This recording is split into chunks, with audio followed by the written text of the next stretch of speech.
All right, ladies and gentlemen, welcome to the Ark Episode 19 podcast. This is a last-minute podcast that I am doing because I want to laugh at the Q&A. I think that what they're doing is insane. They had an outrageous podcast, you could say, show before the US election, and I thought it was kind of insane because we saw a situation where they were bad-mouthing Trump before the election. They had no opposing voices, and it was like, well, where's the voice of opposition?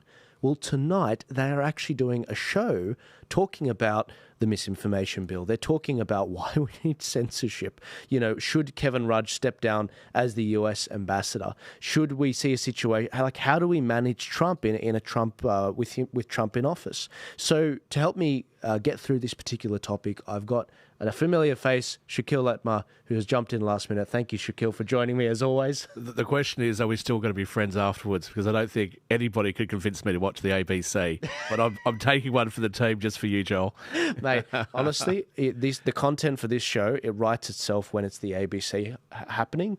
They, as usual, you know, in the past, they've started with their welcome to country, and it's just been, you know, a piece of crap. The whole thing, the way the show's been done, the way they don't represent both sides. And I think that's why it's so, you know, it has a bit of a gag reflex with people like you and I that actually enjoy having discussion, having, you know, the best ideas debated out. But there's none of that. And I think that, you know, the art of debate, we're losing it. And Q&A used to be quite a good show, maybe 10, 15 years ago. But yeah, that was back when it was a bit more balanced and the audience wasn't as stacked. Even Media Watch. Media Watch was a great show that used to keep an eye on media when they step out of line.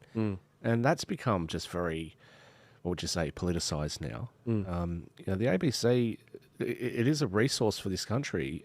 They really need to get their act together. Yeah. And stop pushing out this nonsense that nobody wants to watch. It's nuts. Guys, if you're listening online, I want to engage with you guys. I want to see what your thoughts are. Go over to Rumble, click the link in the description, click the link in my bio. If you're on Instagram, click the link in my bio and you can watch this properly in landscape on Rumble, on YouTube. But if you comment on Rumble, I will be looking for you guys. It's one of the safe platforms we have, and I want to look at your comments. I want to bring them up. I want to read them. The show is starting in about a minute from the ABC's Q&A. As I said, they've got an interesting lineup. They've got Zali Steggall. Zali is someone who is a Teal. She's a member of Inner Sydney. I think 60% of her seat voted no. And yeah, it's going to be a really interesting podcast that we go through in terms of the panel. Sorry, I said Zali Steggall. It's not Zali Steggall. It's Zoe Daniel, but all these Teals, they all look the same. And I'm just going to say it like that, and I'm not going to apologise. Zoe Daniel, she was the first female elected to the federal seat of Goldstein. That's actually in inner city Melbourne. And prior to politics, Zoe spent 3 decades on the front line of news and current events in Australia and internationally as a 3-time foreign correspondent and former ABC News United States Bureau Chief. We've also got John Ronson, British journalist, author and filmmaker. We've got Tim Costello, brother of Peter Costello. He's at the Centre for Public Christianity, senior fellow and anti-gambling advocate. We've got this lovely looking lady called Charlotte Mortlock, broadcaster, advocate and Hilmer's Network founder. And she's also an anchor at Sky News, it says. And Claire Lehman, who I'm actually a big fan of. I've got some of Claire's work behind me, actually. Columnist and Quillette editor-in-chief. She's really good. I really like her. I think she's been really good talking against the universities and what's been going on there and the infection of wokeness in the universities. And I'm here for it. I think this is going to be actually quite a good panel, and I'm very much looking forward to seeing how this panel dissects the Trump win, dissects the misinformation bill. A lot of people have been asking me for an update on where that's at. The vote is not over until the 28th of November for the misinformation bill. So I'm very much interested in seeing how that goes. But any moment now, they will be starting. And yeah, I'm really interested. So how long has it been since you actually watched the last Q&A? You know what, I'm not even sure. I mean, I don't watch much of the ABC at all. I think the last few things I watched was the pre-election show, bits that you actually sent me. Right. Right. Because I just don't watch legacy media, and I'm certainly not going to waste my time on the ABC anymore. Yeah. So By the way, guys, we've got 1,000 people listening live right now across the different platforms. We're on about 20 different platforms, like 4 on Facebook, 4 on YouTube, 4 on everywhere. The ABC's Q&A, sure, you've got a lot of people watching on TV, but they've only got 71 watching on YouTube. But it's Shakeel. Shakeel's new to this. He's sort of seeing, how big the sort of social media thing is compared to legacy media. I love giving it the stats to sort of conceptualize how small and fragile they've become, But yeah, it's It was the last thing I ever expected was to be on a podcast. I've got no idea what I'm doing, but you tell me that people like seeing me, so I come on and share my opinions. If you love Shakeel, if you want to see him back, please comment in here. I'm about to bring up Rumble. I want to see what you guys are saying because I want to actually read out some of your comments and go through the podcast. Can you comment to me, guys, when the last time you actually watched? You know what's funny? We've got just as many people watching just on one Rumble page as they do on their YouTube waiting right now, which is, I think it's insane. But if you're in the live chat in Rumble, tell me when was the last time you guys actually came on here? But that really does say something, doesn't it? And we're talking about legacy media in the United States as well. It really does show that they're so out of touch, right? Our politicians are out of touch. Who asked for the misinformation bill? Was there any public support for that? But they just did it anyway. So it just shows how out of touch all these people actually are. And was it you guys that said to me that the ABC have moved their headquarters? So this show, this Q&A, is that being done out of Parramatta? No, look, they did set up a headquarters in Parramatta because they wanted to sort of make it a little bit more connected to the community and all of that. But now it's just making Parramatta more woke. No, look, they with the Q&A show, they sometimes host it in Queensland, New South Wales, Victoria. They do move it around a bit, which I think is healthy, the Q&A show. But do we know when this one's being?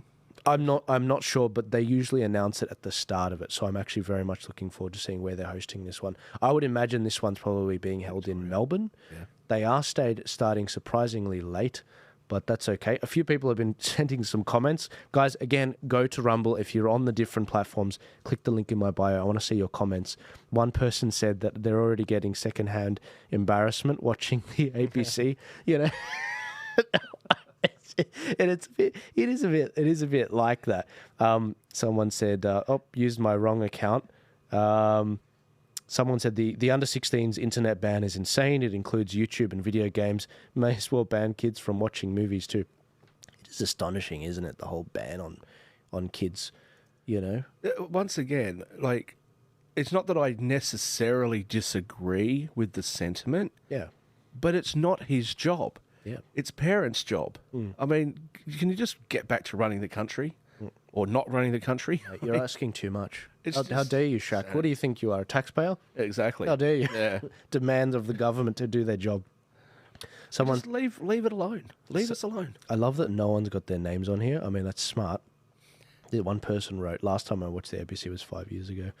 What else is people writing? Absolutely. Bring back Shakeel. Actually would like to listen to more of Stephen Shavura. Hasn't been on in a while. Stephen has a open invite to come anytime he wants. In fact, I was chatting to him today. Unfortunately, he's actually not going to be in the country for a little while. He's going to be in the US over the Christmas period. So I definitely want to get Stephen back. What I love about Stephen? He's the very first person that got me into Aussie politics back in 2018. And I worked very closely with him to build up his social media with tips on Instagram and everything to build up his following. The funniest thing was seeing this, because this guy's a professor. He teaches at Campion College. He's not a professor, he's a senior lecturer at Campion College. And he's wearing these singlets. I got him to wear these singlets after these workouts. And he's a historian, he's a Christian sort of teacher, and he's telling people about history and Australian democracy and our founding fathers, and he's in a singlet after a workout. I'm like, yes, this is like the rawness of stoicism. And I just love everything about Stephen. So anything I can do to get him out there to a larger audience, I can see why this person's saying bring back Stephen Shavura. He's built a cult following. I mean, very soon his following's going to be dwarfing my own. But I love Stephen. He's a good man. The disinformation bill is definitely connected to the digital ID bill and the age verification for under 16s. Absolutely. Whoop, it looks like the stream has just started, guys. I'm going to bring it up right now so you can see what's going on. They're just announcing... There we go. All the speakers. So here we go. This is going to be fun. Buckle up, ladies and gentlemen. Keep your comments coming. We will go through them as we go. I'm cringing already. It hasn't even started. Ah, dear. Here we go. Well, they can visually watch us cringe as we go through this, so this is going to be great. They really got to change the song, don't they? Hello, I'm Patricia Carvelis. I want to pay my respects to the Wurundjeri people of the Kulin Nation on whose land we're broadcasting from tonight here in Melbourne. You can live stream us around the country on iView and all the socials. Quandra is the hashtag. Please get involved. To get us started tonight, here's a question from Taralyn Camilleri. Does our current political system enable or reward bad faith actors and thus reward narcissists? John. Yes, and in fact I can back that up statistically. So the studies show that 1% of the general public is a psychopath. So there's how many people here? Like 200 people here tonight. So 2 of you are psychopaths. Great confirmation, thank you. And I think I've spotted which ones. But that figure rises to 4% of business leaders and political leaders. So you're 4 times more likely to have a psychopath at the top of the tree than at the bottom. And narcissism, I'd say, is probably similar figures. So why? Why is that? I think it's partly internal, that if you have no loving kindness in your brain, all that's left is the desire to win. But it's also, weirdly, our fault. We have collectively decided as a society to reward people who have the worst mental disorders possible. The ones where there's no empathy, where there's grandiosity, where people are impulsive and irresponsible and superficially charming. Those are the people we're constantly pushing to the top of the tree. What would you Zoe, prefer? are we Do we get rewarding the losers? PK, I was just wondering if we could talk about me for a while. Look, maybe, but I think this place is full of people of all different stripes, and particularly since community independents have come into the frame, perhaps that's a reflection of people wanting something different from their politicians, and maybe that's a reflection of the kinds of people that were being elected and wanting to change that. What have you achieved, darling? 2 years. I think politics has always attracted people who are narcissistic, but I would disagree that it's always a bad thing. I think sometimes you do want leaders who have irrational self-belief. In times of crisis, you do want people to be able to push through conventional norms and be able to withstand a lot of social criticism. So I think it's not always a bad thing. That's an interesting Claire. Love you, perspective, Claire. Charlotte. I think that there are lots of good politicians, and I actually think that we spend so much time talking about how awful they are, but then saying we need more good people to go into politics. And so I think that that is counterproductive. I do think that there are narcissists in politics, but there are also narcissists at the top of every other industry, as John mentioned. And with social media, as a society, we're becoming more narcissistic. We're so focused on ourselves, and even, you know, the use of words like personal brand. Like, what does that even mean? And why are we even supportive of that? So what's your personal brand, Teal Costello? Is the answer narcissist? Well, I have deliberately stayed out of politics for some of these reasons. I've had my temptations, and I say politics has always been my temptation, but not my vocation, not my calling. But you've been tempted. I have. I've been tempted. I've been very close a few times. And you come from a political family, of course? Apparently I do. And I actually think politics is a very high calling. I think the extraordinary good you can do is so important for the health of the nation and for flourishing. So I agree with Charlotte. I don't think we should be running politicians down. I do think that, and this is Claire's point, that it self-selects. You know, to actually put yourself up for acceptance or rejection, you have to have ego strength. You actually have to be able to cope with being knocked back, and most of us have self-doubt. We don't think our answers are right, and I think what's got worse is we've almost got masters of the universe with absolutely no self-doubt now. Who would you be referring to? I don't know any politicians or narcissists, PK, but the extraordinary explosion of being able to turn my grievances into your grievances, and I feel I'm your retribution. I think that level of narcissism is pretty scary. Yeah. All right. Our next question comes from Penny Nicol. Regarding the proposed misinformation and disinformation laws, who decides what's true and what is not? Claire.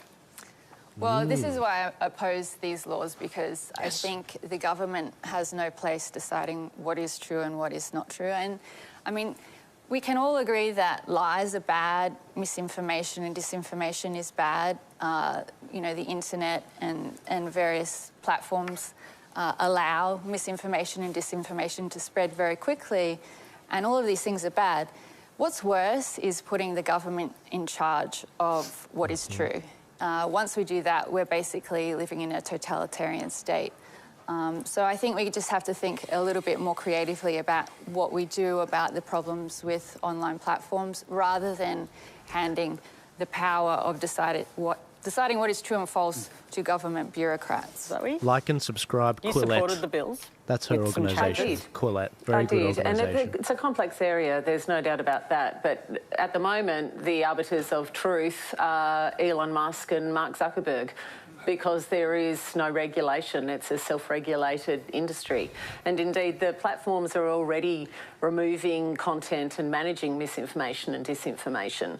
What the recent legislation seeks to do is to put some guardrails around that. So to say to the platforms, we want you to let us know how you're managing the areas where we think there could be a problem in regard to misinformation and disinformation, and to create some accountability. At the end of the day, they should be accountable for what's on their platforms, and they should be accountable to us, the people, not simply total control. The only place that voted for The Voice.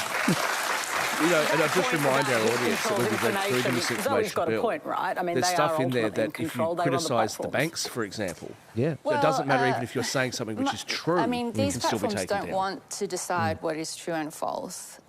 They want, I mean, they've said this is too hard for us, and so there are a lot of lies spread online, but you know, as adults, as users of these platforms, we decide what is true and what isn't. I mean, I sort of get a bit, it's a bit tiresome when you can open up a newspaper or turn on a TV. I mean, there's all sorts of misinformation being spread all the time. Every truth claim is provisional. What we think is true today might be determined to be false tomorrow. So where do you draw the line?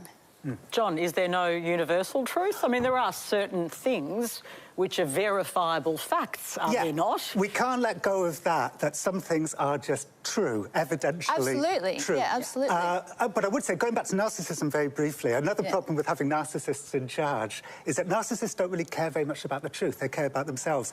People often wonder, why is there a rise of conspiracy theories? A lot of that has to do with narcissists in power, because narcissists want to be the smartest person in the room, and sometimes the way to do that is to come up with some counterintuitive information that nobody else has, which quite often is untrue information, like conspiracy theories and so on. Like wokeism. So far, mate. Like wokeism. There's lots of different Men ways can be to lie. women. Now, when the right lie, they tend to lie in these big, baroque, almost mythological ways, like QAnon and Pizzagate and all of that Who kind of stuff. believes in QAnon here? No one believes in Eating cats and QAnon. dogs, that's a very good example. When the left lie, it's kind of more subtle. It's like it's lies by omission. It's like leaving there's more than certain two voices genders. out of the Like debate. Russia stole the It's like 2016 subtle election. biases. So people who are in charge of you know, deciding what is and isn't misinformation, I think can be prone to just thinking about the big lies that come from the right, and then they allow the little lies that come from the left to little have a lies, free this pass. freaking How do we police opinion? I mean, if you go onto Twitter, for example, most of what you see is opinion, and some of it is very inflammatory. People, you know, have very strong opinions. Twitter, of course. You know, how do we determine what is a truth claim and what is an opinion? I mean, it gets so complicated, and I just don't think bureaucrats will be up to the task. I don't think they're going to be up to the task, and I think that is because they're narcissists, because social media, the giants, have not self-regulated an iota. And that is obviously everyone's ideal situation, that they do self-regulate, and they have no intention to, because they don't care. Because their engagement off conspiracy theory always grows. And I do think that going back to how all of this started and talking about opinion, Trump has taken advantage of, I think, a media landscape that didn't do a good enough job of being the fourth estate and didn't do a good enough job of differentiating between opinion and fact. And he went right through the middle and said, fine, if you guys are going to be biased and not report on the truth, then... And that's how it's happened. Yeah, well, that's exactly the point. You know, we cheer on the collapse of institutions for good reason. Institutions have let us down. They leave out the voices that we find unpalatable. Priests abuse children. There's all sorts of reasons. So is that what's happening in the US? There's a cheering on it. Oh, absolutely. Classic academic. But what happens in the absence of institutions? We cheer on the collapse of institutions. When institutions collapse, narcissists thrive. So that's what's happening in the United States. I'll tell you one positive thing, though, in all of this. It's the kind of person that would talk down to you. Well, a positive thing, you know, in Elon Musk's otherwise monstrous reign, like I have very few positive things to say about Elon Musk, but he introduced this thing called community notes on X, and that seems to be really working. It's this idea that we, the people, can actually figure out what's true and what's not true. You know, when you see, like, all this AI stuff on Twitter these days, I refuse to say X, although I guess it's too late now, what you see underneath these pictures of AI is all these people go, well, that's just AI. You know, everybody was, like, scared that we would all get, like, confused by what was true and what's not true. But I think we're being quite good, actually, at readapting to this new world, and we're quite good at figuring out what's true and what's not true. And the beauty of community notes is that it's not centralised, it's decentralised. So there's people all over the world checking each other's blind spots, and that's how we work out what is true and what is... So, Tim Costello, it's all working, community notes will sort it out? To call it X? It's a big dead name in the Although company. I'm the last person to ask, I was on Facebook for a nanosecond, and when my 3 children all defriended me, I got off. I couldn't cope with the rejection, so I know... Why would anyone defriend you? Go ask them, exactly, PK. Look, I absolutely think all of us want courteous, civil conversations. We want to be safe. We do know there is a great difficulty in distinguishing a lie from opinion, and none of us are going to trust some self-appointed arbiter.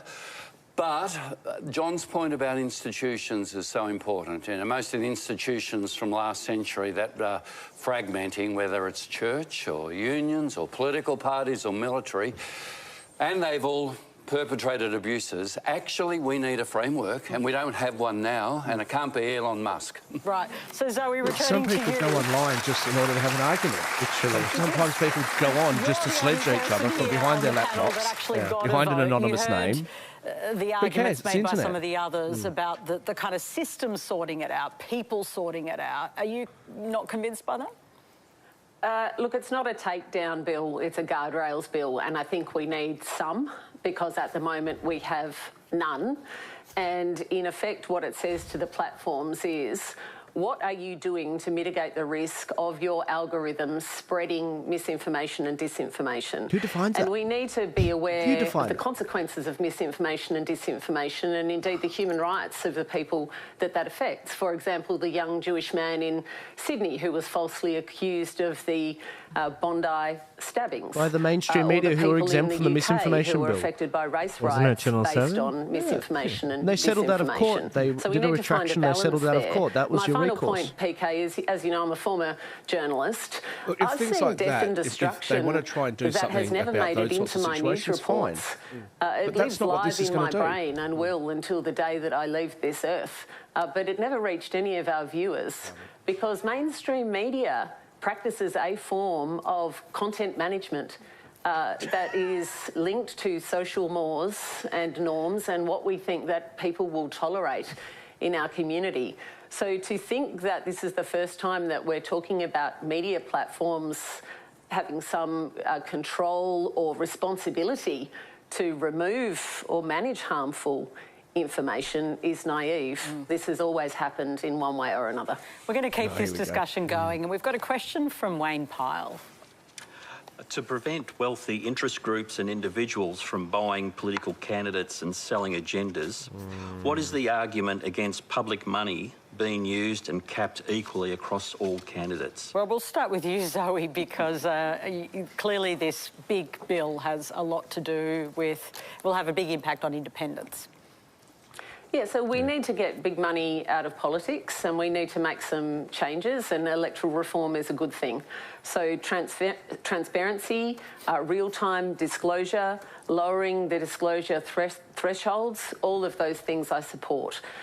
Forms of caps, maybe, but not if they entrench big money the was major out of parties. politics, these Teals would never have won these seats. And the bill that the government has put forward, which was given to the crossbench, I might add, on Friday or Saturday, and was tabled today, and we are debating it tomorrow after a 6-month drafting process, I believe will entrench the major parties.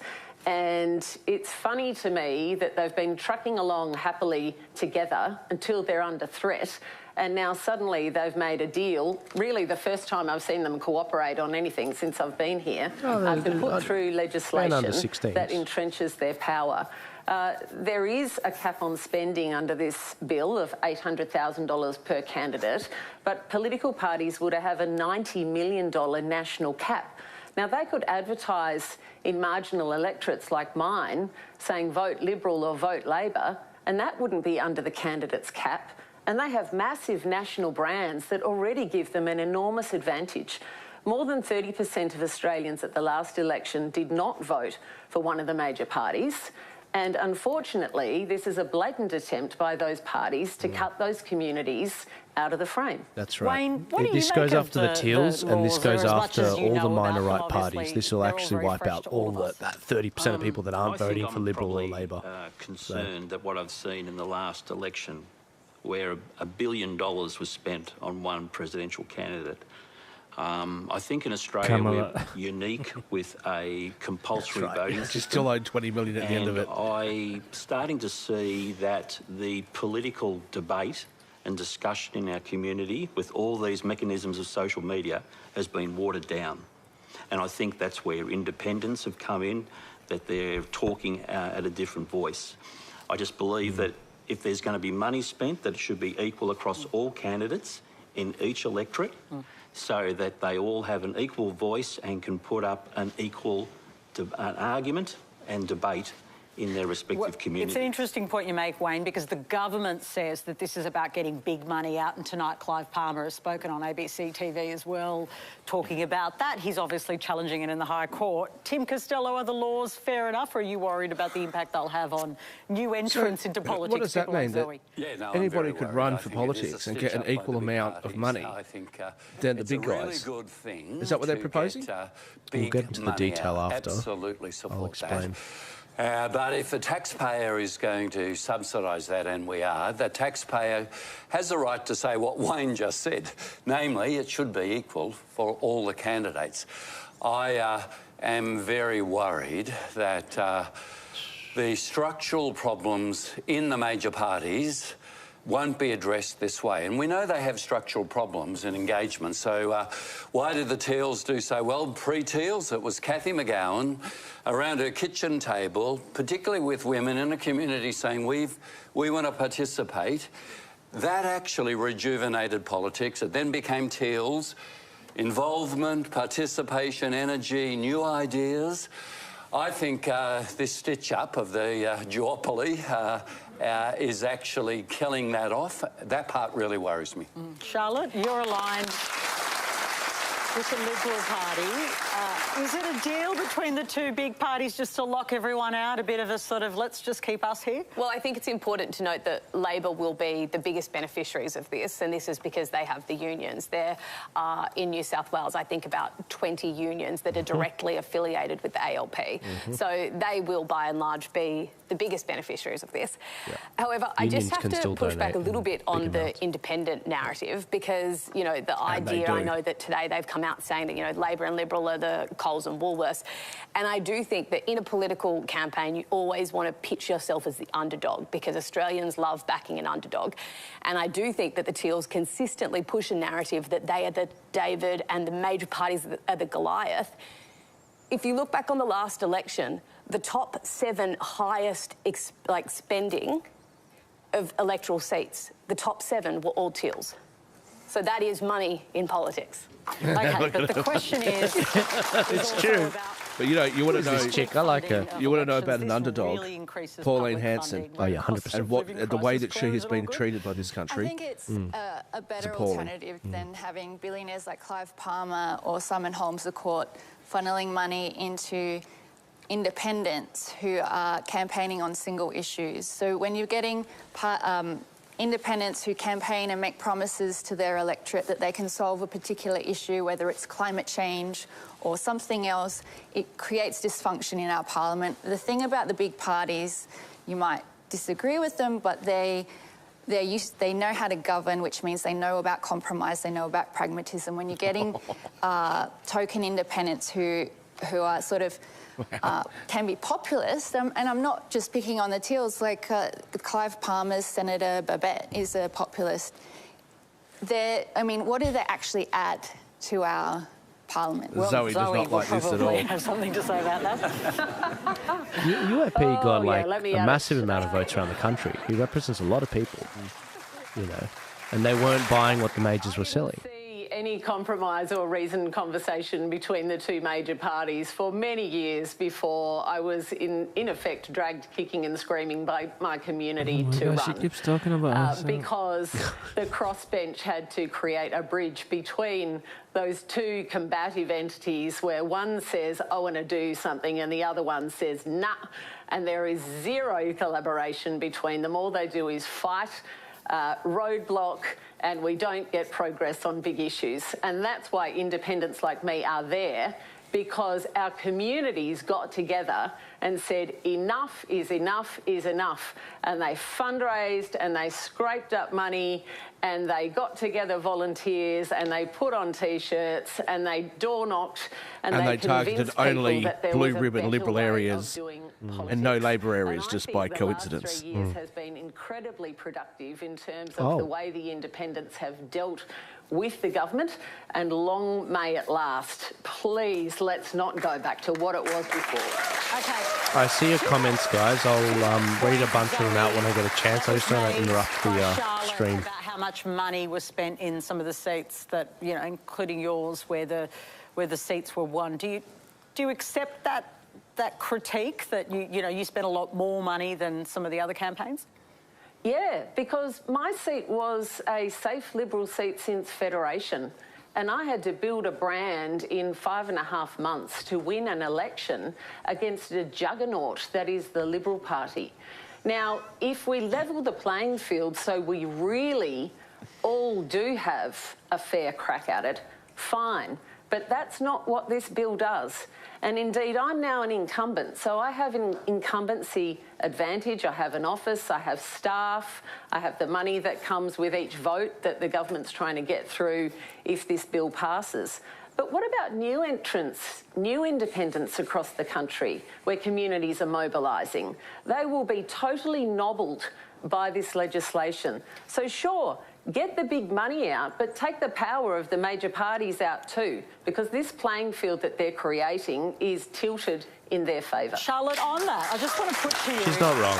She's on the left, but she's not wrong. Because you say, the unions and Labor do pretty well. Well, why are the Liberals agreeing then? They must really be more worried about the Teals than they are about the Labor Party. Well, I think in essence, everyone can agree in a common sense approach, I think, to a lot of the points Claire made, that trying to get money out of politics. We don't want Australia to follow in the United States' footsteps where we have these massive super PACs and, you essentially have people like Elon Musk massively controlling it. So I want to see Cardi B over here for the next Labor endorsement. The idea of individuals Shaq for the voice, Shakeel. Is very Shakeel and Albo. important. And that's just to Zoe, your point there. You said you only had a 5.5 months to build a campaign and you wanted to take the Liberal seat. But do you extend that same understanding to Senator Babette? Because do you support the way that they spent all of the money in your seat? Is that okay, someone like Clive Palmer spending the exact same, or if not more, for his candidates? No, so as I've said, I think there is a case for forms of caps. Oh, so individual I see. Now you've just undermined yourself, and Aussie audience sees through your bullcrap. Oh my Absolutely agree with that. The problem is, Joel, the our issue audience, is your audience, once you start delving into how to actually do this, where do you set the cap? of how much people can donate? Where do you set the cap of how much people can spend? How do you create a level playing field between a total newcomer? Can I translate what she's saying? We thought party that this was just going to be an anti-Clive Palmer bill, but it's actually they didn't need our votes to do that. They just partnered up with the Libs. So the Libs get what they want, kill off the Teals and One Nation and Bob Katter. And the left-wingers, they can try and kill off the Greens that are taking these inner-city seats. That's what this is. Living pressures or set ambitious targets for Australia's climate future. Tim. I believe they've got to do both. I think the American election is proof that cost of living, even though the figures weren't too bad under Joe Biden, but people felt they were not better off than 4 years ago. That killer question from Trump, actually, I think was the reason, along with immigrants for the result. Look, I've got 5 grandchildren. I actually am very, very worried. I woke up after the American election feeling quite existentially in grief about drill, baby, drill, and what does that mean for my grandchildren. I like Tim Costello so much, but I don't agree with him on this. For Palestinians. So there is this sense that there are bigger issues than just the cost of living. But the guardrails in a democracy, we now know, if you're going to have progress in climate change, you have to address cost of living. You have to have safe borders. You can't have the back door open, as we saw with the Democrats, and it killed them. There are things you have to do, but to set one off against the other, we have to address both. Claire? It's a very tricky problem for politicians. Even though we would like to have it all, we would like to have lower power prices and increased clean energy. It doesn't always work out that way, and the current government is experiencing this. You know, they promised that our power bills would be cut. They keep going up. So it's a huge problem for politicians. Why would anybody in this country trust a promise from the Labor Party? One thing that Australians should be mindful of is that even if we get our emissions to zero, our emissions are cancelled out by China within 15 days. So a year of our carbon emissions are about 500 million tonnes. China is emitting 11.5 billion tonnes a year. Now, all Western countries' emissions are declining. All Western countries are doing the right thing. The United States emissions have been in decline, same with Australia. China's keeps going up. They keep opening new coal power plants. So there's only so much we can do. So I sometimes get concerned that Australians are internalising this issue a little bit too much. It's not actually a problem we can solve on our own. I really think that when it comes to these, I think it's a fantastic question, because I think that progress is a privilege. Like, we only get to make progress on things when people have their day-to-day under control, because otherwise they do not have the bandwidth to think long-term about the warm and fuzzy things that will make the world a better place. If they cannot put food on the table, they simply can't do that. And I think that we saw that in the United States, and I am very pro-renewables, and I really don't want, I want to save the planet. I don't want it to be on the back burner. What do you think of nuclear power? I am absolutely fine with having the conversation about nuclear. I think there is no reason... The conversation is one thing, but the actual offer to do it. I don't actually... I'm not an economist, so I don't know, because the question is about the economy, so I wouldn't be able to measure up the she didn't say no. Profit loss. She didn't say no. I just think she's trying to but I would say I would be very open to lifting the ban so controversial on nuclear. I know that, places like the UK have had, even the their own Greens in Germany experiences with nuclear. All I want to say is that one of the only places that I can see in a policy space that can work in a cost of living crisis that is pro-renewables is home electrification. Because if people are incentivised to have solar and have batteries, they have instant gratification. Their next bill is lower. And that is the sort of thing that if you are trying to balance big, long-term, warm, fuzzy feeling things, but with practical measures in a cost of living crisis. Zoe, your entire last campaign was really premised on a couple of things. We haven't heard very much from our narcissist that question was really about the trade-off of what people are focused on. How are you approaching it now? Climate change is not a warm and fuzzy thing. Climate change is... Freak out. Everyone freak out. It's going to blow up. The world's going to blow up. It's not a warm and fuzzy thing. Freak out. You know, no wonder kids are freaking out right now. Highest anxiety levels ever. Thank you, Zoe. People like AOC telling young people not to have children. Yeah. Thank you, Zoe, that we are facing for freaking out and how to deal Gen with Z. it. And also, cost of living and climate change are interconnected. One of the most underpinning elements of inflation, for example, is the cost of insurance. I don't know about everyone in the audience, but I almost fainted when I got my insurance bills this year. And that's because the insurance companies across the world are factoring in climate change. So we have to continue to address this as a long-term issue with renewable energy transition. And I absolutely agree that part of that from a cost of living point of view is household electrification, solar, batteries. This is low-hanging fruit. And shift industry onto gas initially as we transition out. And then households will start to see their bills come down if we can get them electrified. So all of these things do not exist separately, and we do have to be able to deal with them all at once. Because of climate change. She said the insurance companies. What a year it's been. Oh, sorry, guys. Sorry for interrupting. This is hilarious. Because Shakeel's a numbers guy. Shakeel, you need to debunk that at some point. Make a note. Because that is really funny. This is my industry. I know. That's with John Ronson, Charlotte Mortlock, all right, let's go back Tim to it. Costello and Claire Lehman. Next, we'll hear a question from we're up to Dylan Peters. Hello, Dylan. I'll have to mention that next time I'm talking Lloyd's of London. Does Trump's engagement with these podcasters like Joe Rogan endorse the permissibility of these hypermasculine ideals? And in turn, what effect does this have on young men in Australia? They love it. Well, because it means we've obviously become anti-feminist trash. Quoted Alex Jones in 2016, which seemed like a very counterintuitive and frankly terrible idea. It works out well for him, and Trump's done it again, quoting people like Joe Rogan. I mean, the fact is, it's a strange time to be a man. Is it? Why? For you? I mean, all sorts of reasons. A lot of the things that men, both privileged and unprivileged, have relied on all these years, certainties, have crumbled. Factory, for working class men, factory work, those Rust Belt towns are crumbling. And then, these sort of disenfranchised men then turned on the TV. And adverts on TV, everyone's watching, I didn't realise that's what my face looked like. Basically all portrayed as like doofuses who can't get anything right and have to be bailed out by their more capable wives. That's basically how men are treated in that's the premise of The Simpsons, isn't it? Well, yeah, sure. And it certainly grew up, as a result of The Simpsons and Married with Children. That's when you got a big renaissance there.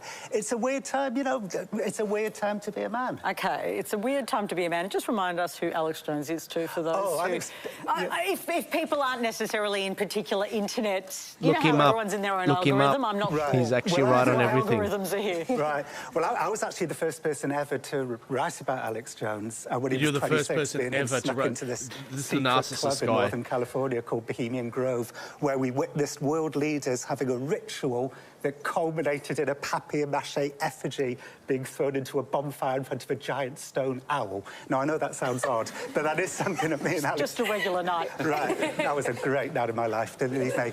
Alex, at the time, was a kind of, local conspiracy theorist in Texas. However, he grew and grew and grew, and he's now the world's leading conspiracy theorist.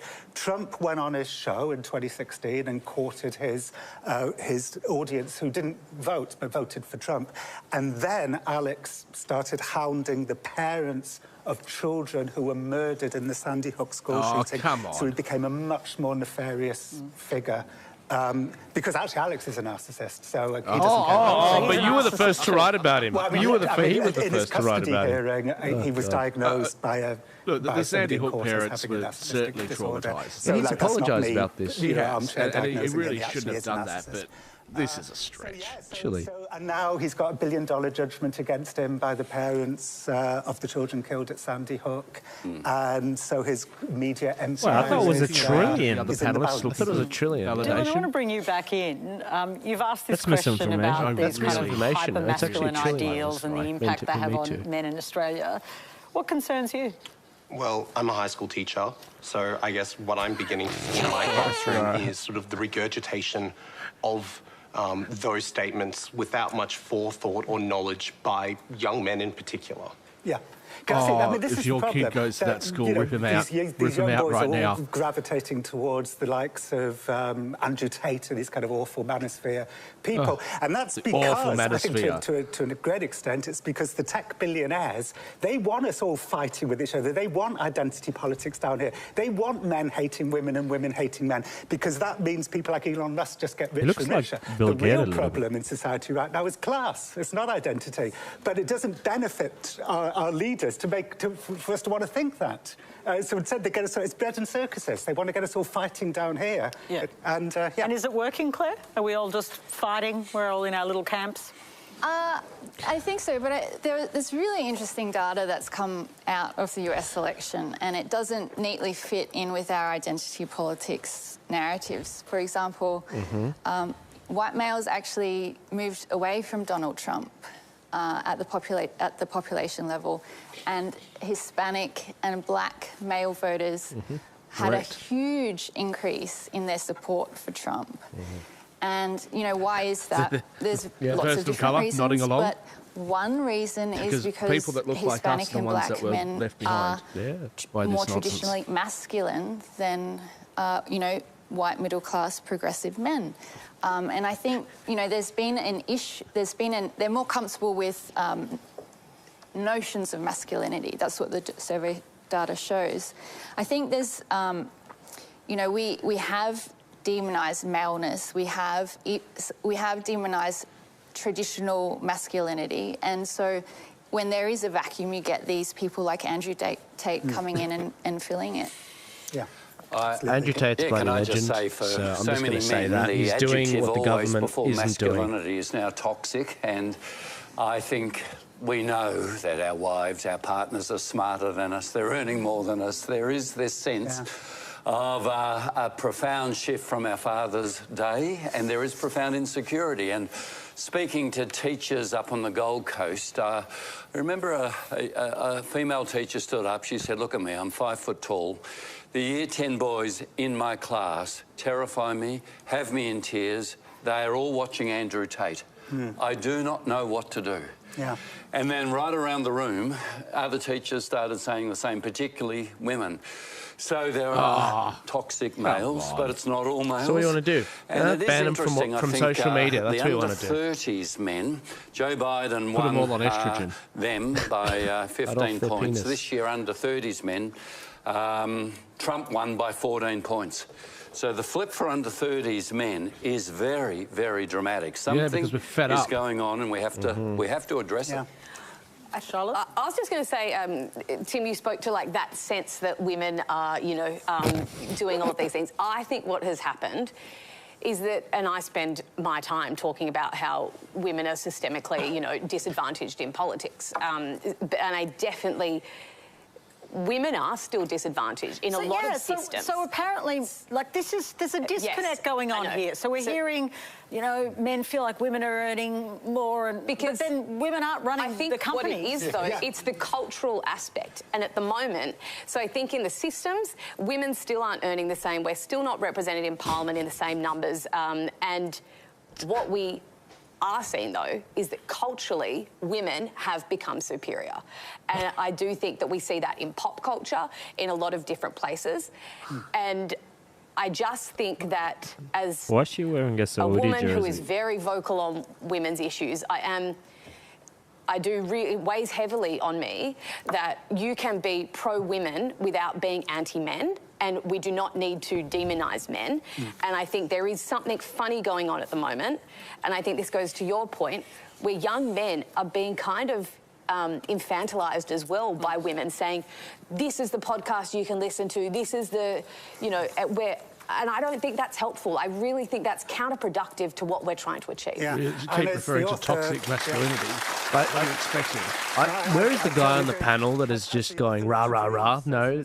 Yeah, he's trying to find his tampons. Rungs have male feet all over them is scant comfort for the rest of the men who are more and more disenfranchised. Yeah, it's a really powerful point. I think that's absolutely true. And the fact is, you know, to a large extent, it's just the way the world is going. When the agrarian age made way for the industrial and post-industrial ages, I think men were very good at persuading everybody. I the fact really that we were dislike very this good guy. in fields as farmers. You know, you made could us just natural see leaders he'd and be talking officers to him and too. he'd just but be it clearly wasn't true. And the suave. fact is, I don't women like it. are You just better know at when you shake his sitting hand, it's still, wet. paying attention. The things that are important in offices now are values which are better suited for women. You've all equally sat still, waited for your turn. I just won't accept that. Now we have a question from Oscar Edwards. How will governments and other organisations engage with youth when the youth social media ban comes into effect? Oh, Oscar, that is a good question. Yep, that's right. Oscar, I'd just love Labour to and hear Liberal are voting from you for this, about by the your way, use of guys. social media. Do you use it? Yeah, I use, my dad made me wait until I was 13, which was the Meta instituted recommended age to get Instagram and to get Facebook. I use it a lot to connect with people who work in youth advocacy. I'm a member of the Victorian Student Representative Council. I've worked with the Department of Premier and Cabinet and Department of Education, all things that were advertised to you through social media. So you're on social media legally by the current standard, and all the connections you've made have been through social media? A lot of them, yes. A lot of the amazing networking opportunities that are available for people my age, we find about through social media. The days of people coming into school or signing up to emailing lists aren't there anymore. Right. That's fascinating. And do you find it a sort of, well, I'm going to use the word that we've used before, do you find it a toxic place or is it a positive place? Perhaps both. Social media The way that I've put it before is social media is like a forest. It's a beautiful place with beautiful nature, but if you turn behind the wrong tree, there might be a bear waiting for you. This kid, this freaking kid, isn't that just beautiful? That kid's the wisest thing all show. That's also the case for adults, right, on social media.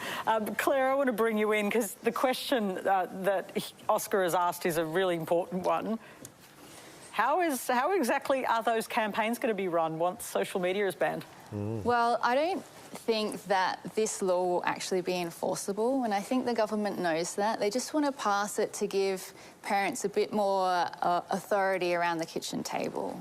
I really don't think it's going to be enforceable, and perhaps, you know, parents will have the discretion to allow, you know, young people like you to use social media. However, if they've got a daughter who's spending 9 hours a day on Instagram and she's, you know, developing a complex about how she looks, you know, that the legislation will give parents a bit more, you know, backing to get the children who are having problematic experiences off the platform. With respect, Claire, you are inciting young people to breaking the law.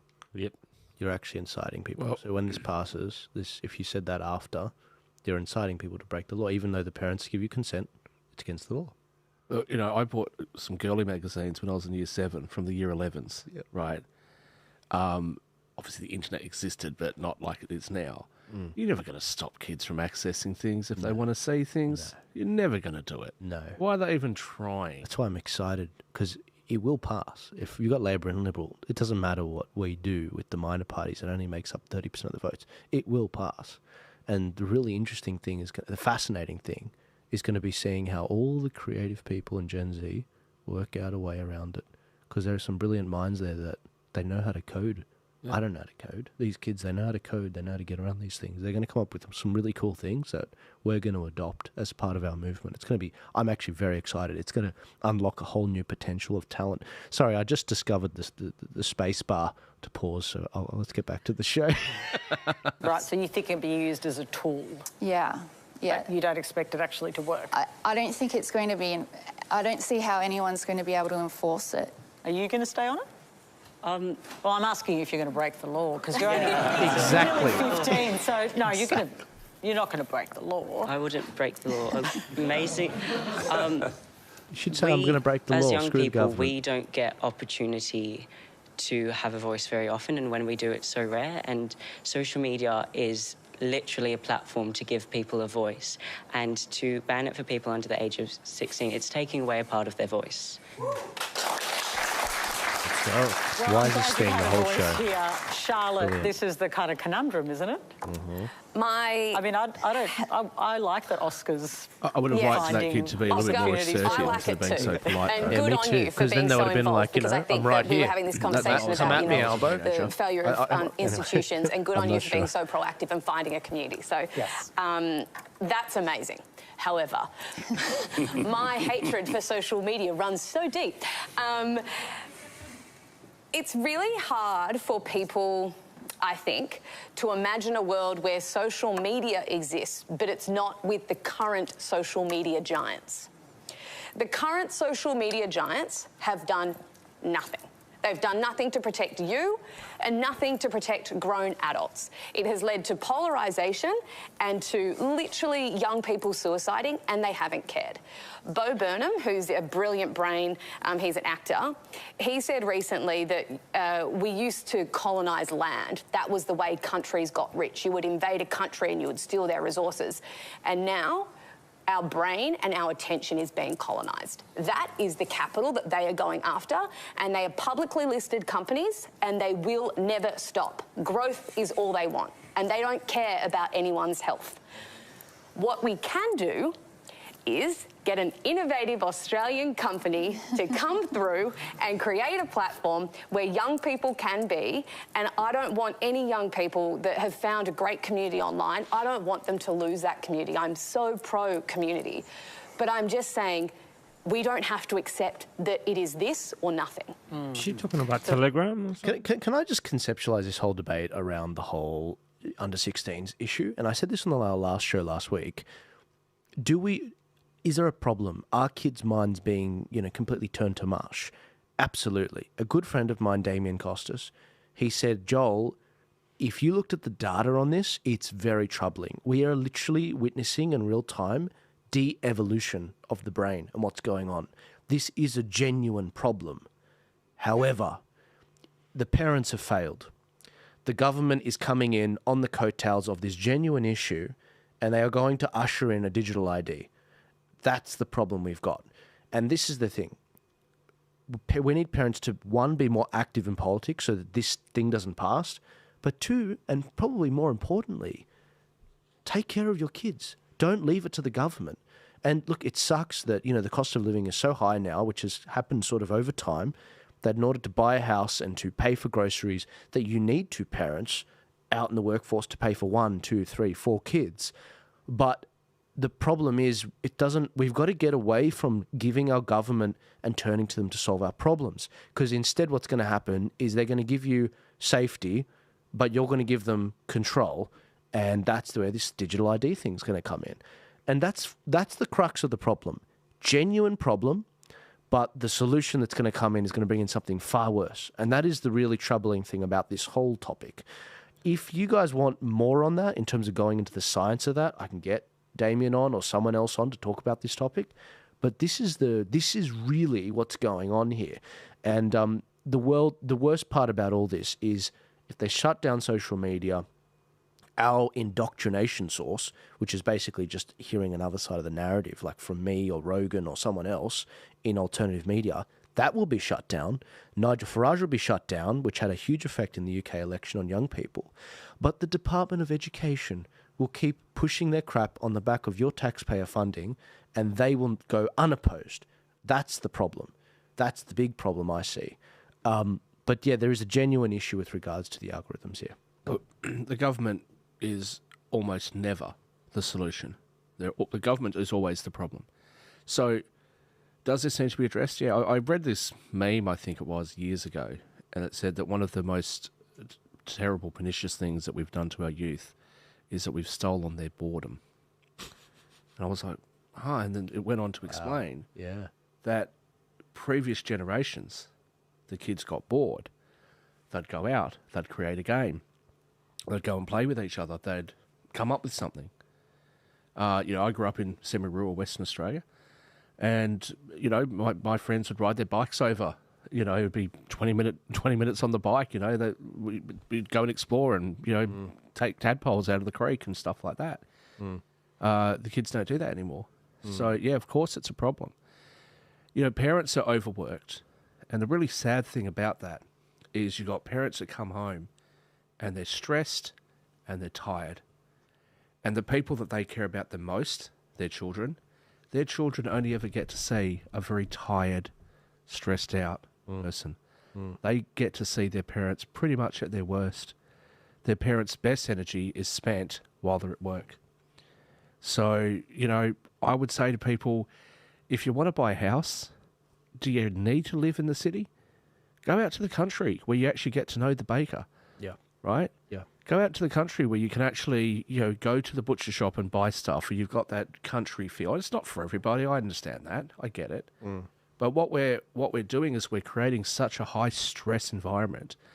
And when it comes to the education system, we know that some of the big publishers have been lobbied, and so they won't publish certain books or certain stuff that's right-leaning. So what you end up with is even those kids that get offline, and then they start reading books, is the books are going to slant them in a direction that they may not have realised. So it's causing all sorts of structural problems, I think, with our society. But that's why, as much as I say individual rights are important, the primary unit that creates society, creates harmony in society, that needs to be looked after, is the family unit. That's what we should be prioritising, and we're not. Absolutely. Let's get back to it, guys. The really... So I think if I had my way, Oscar, I would ban social media for everyone under 16, except for you. But then you have to talk to old people. You are the exception. Look, I am very, very worried that it is a dopamine hit for developing brains, that the rise of mental illness in parallel with the rise of social media is... I can't prove causation, but it really worries me. I totally agree with Claire. It's unenforceable. An 8-year-old's going to get around this with a VPN and set up a Facebook with their age. We all know that. But I actually think such as the anxiety of parents, and my son-in-law and his wife, with 3 kids, just said, I don't care if our kids hate us, they're not going to have social media to 16. They felt, this is last year they were saying this to me because they've just seen the damage. I personally feel that saying it's unenforceable is not a good enough reason. Having a conversation and saying we're doing it. Look, we have laws against burglary. We still have lots of burglaries. We still have lots of murders, though we have laws. Lots of laws are unenforceable. Speeding. But I do think giving parents who are profoundly anxious, with good reason, opportunity to have the conversation. But you're the exception, Oscar. Yeah. Can I just say something? This guy is an anti-gambling advocate. I know. How is it that him and perhaps the panel, he's making the point, look, how can you govern this? But him and the panel are very much making the point, this should pretty much come in. Sure, it might not be governable and whatever, but how is it you're expecting kids to do what fully fledged, mentally developed adults can't do, which is get off the pokies, for example? I mean, we've all seen the images of these lines of pokies machines, these old people sort of getting that, what did he say, dopamine hit? But you want these underdeveloped kids to actually also try and shut it off and just immediately turn it off. Like, I think there was a real opportunity there for him to make the point that he's in the anti-gambling sort of movement and lobbying. He didn't mention it. He didn't mention it. Specifically, it's about pokies. Can I just say something that actually is completely irrelevant? Right, sorry. Sorry to everybody. Monday night with Shaq. I just have to point this out. It just struck me the way he framed something. He said, my son-in-law and his wife. Well, his wife would be your daughter, wouldn't it? Like, why didn't he say my daughter and... Is it just me? Did that not sound like a really strange way to phrase it? I don't know. I'm not from that generation. I'm not from that. But who would refer to their own child as my son-in-law's And wife. his wife. Do you think that's weird, guys? In the Oh, no, comments, is it just am I the I've weirdo? no- It just I've- seemed like a weird way to say something. Look, I was born yesterday, so I mean, I'll listen. I'll listen to my audience if they say, you're wrong on this. One person wrote in the chat, "I'm done with this crap. Good night, everyone." Anyway, I'll keep playing. You keep watching. You got some more brain cells, please. I'll get to your comments The soon, Prime guys. Minister even used the comparison with alcohol laws. I mean, you're underage, you're not meant to drink, but that doesn't mean no one underage has ever drunk, right?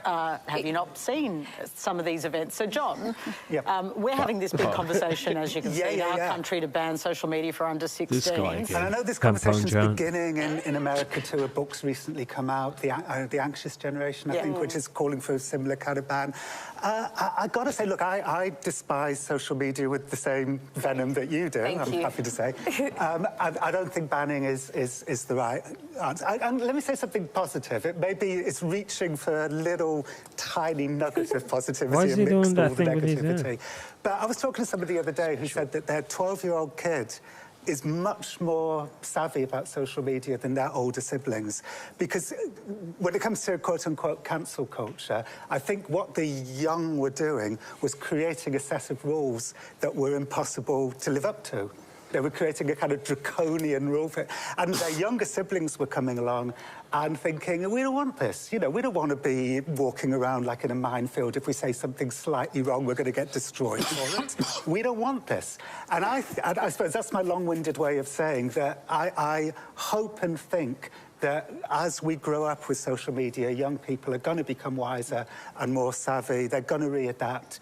But the whole Charlotte's point that it is so addictive and that it's a growth terrible. strategy, we're expecting a lot of them to just kind of rise above this crazy addictive thing, right? Yeah, a ban's never going to work. There's no way is it going to work. But but what I'm saying is, I rather hope and think that as we grow up with social media, when I wrote my book, So You've Been Publicly Shamed, which is all about just how terrible social media was, I had this line in it where I said that we were like, on Twitter, we were like toddlers crawling towards a gun. Now we're like teenagers walking towards a gun. I think as we get older and as we get more used to it, I hope that our relationship with social media is going to get slightly less dysfunctional. Just on the concept of the bans are never going to work. We all think the bans won't work because we're seeing it through the prism of everyone having an iPhone. And iPhones we can't regulate because they're owned by Apple. But an example of a hardware is like the pinwheel phone. That does. If people stop buying iPhones for their teens and start buying them things like pinwheels, which is restricted, they can't get around that. Oh, yeah, that's a really good point. You wouldn't see a teenager throw Australia, mate. Australia, mate. Come to my house. In 40 years. Come to my house. Our next question comes from Afra Basha. As a young 19-year-old Liberal woman in today's political climate, I increasingly find myself to be one of the few young women in the Liberal Party. Some have attributed the lack of like-minded Conservative women to the growing subscription to woke leftist ideologies and the loss of traditional Conservative values. However, it is important to note that misogyny also plays a part in pushing women further away from the party. What can we do to encourage more women to join the Liberal Party and see them in positions of power? Well, Charlotte, this is... I don't accept that premise. I love you, young lady, but I don't accept that premise. In New South Wales, they didn't do pre-selections for so many seats. 13 of these seats, they picked 13 women to run, 12 of which lost. They overrode the membership vote. They never held a members' vote, and they picked 13 women, and they lost. It's not about us not liking women.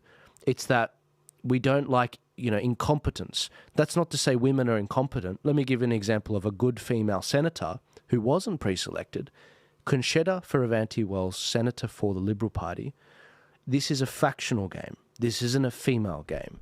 And she was not pre-selected. In fact, she was put on an unwinnable position on the New South Wales Senate ticket because she was in the wrong faction. She was a conservative. She was someone that voted for Pauline Hanson's anti-jab bill back in 2021. This is heresy. You can't do that. Exactly. Yeah. But what people are doing, and I don't blame this young girl for this. There's a lot of people that should know better that have put this out there.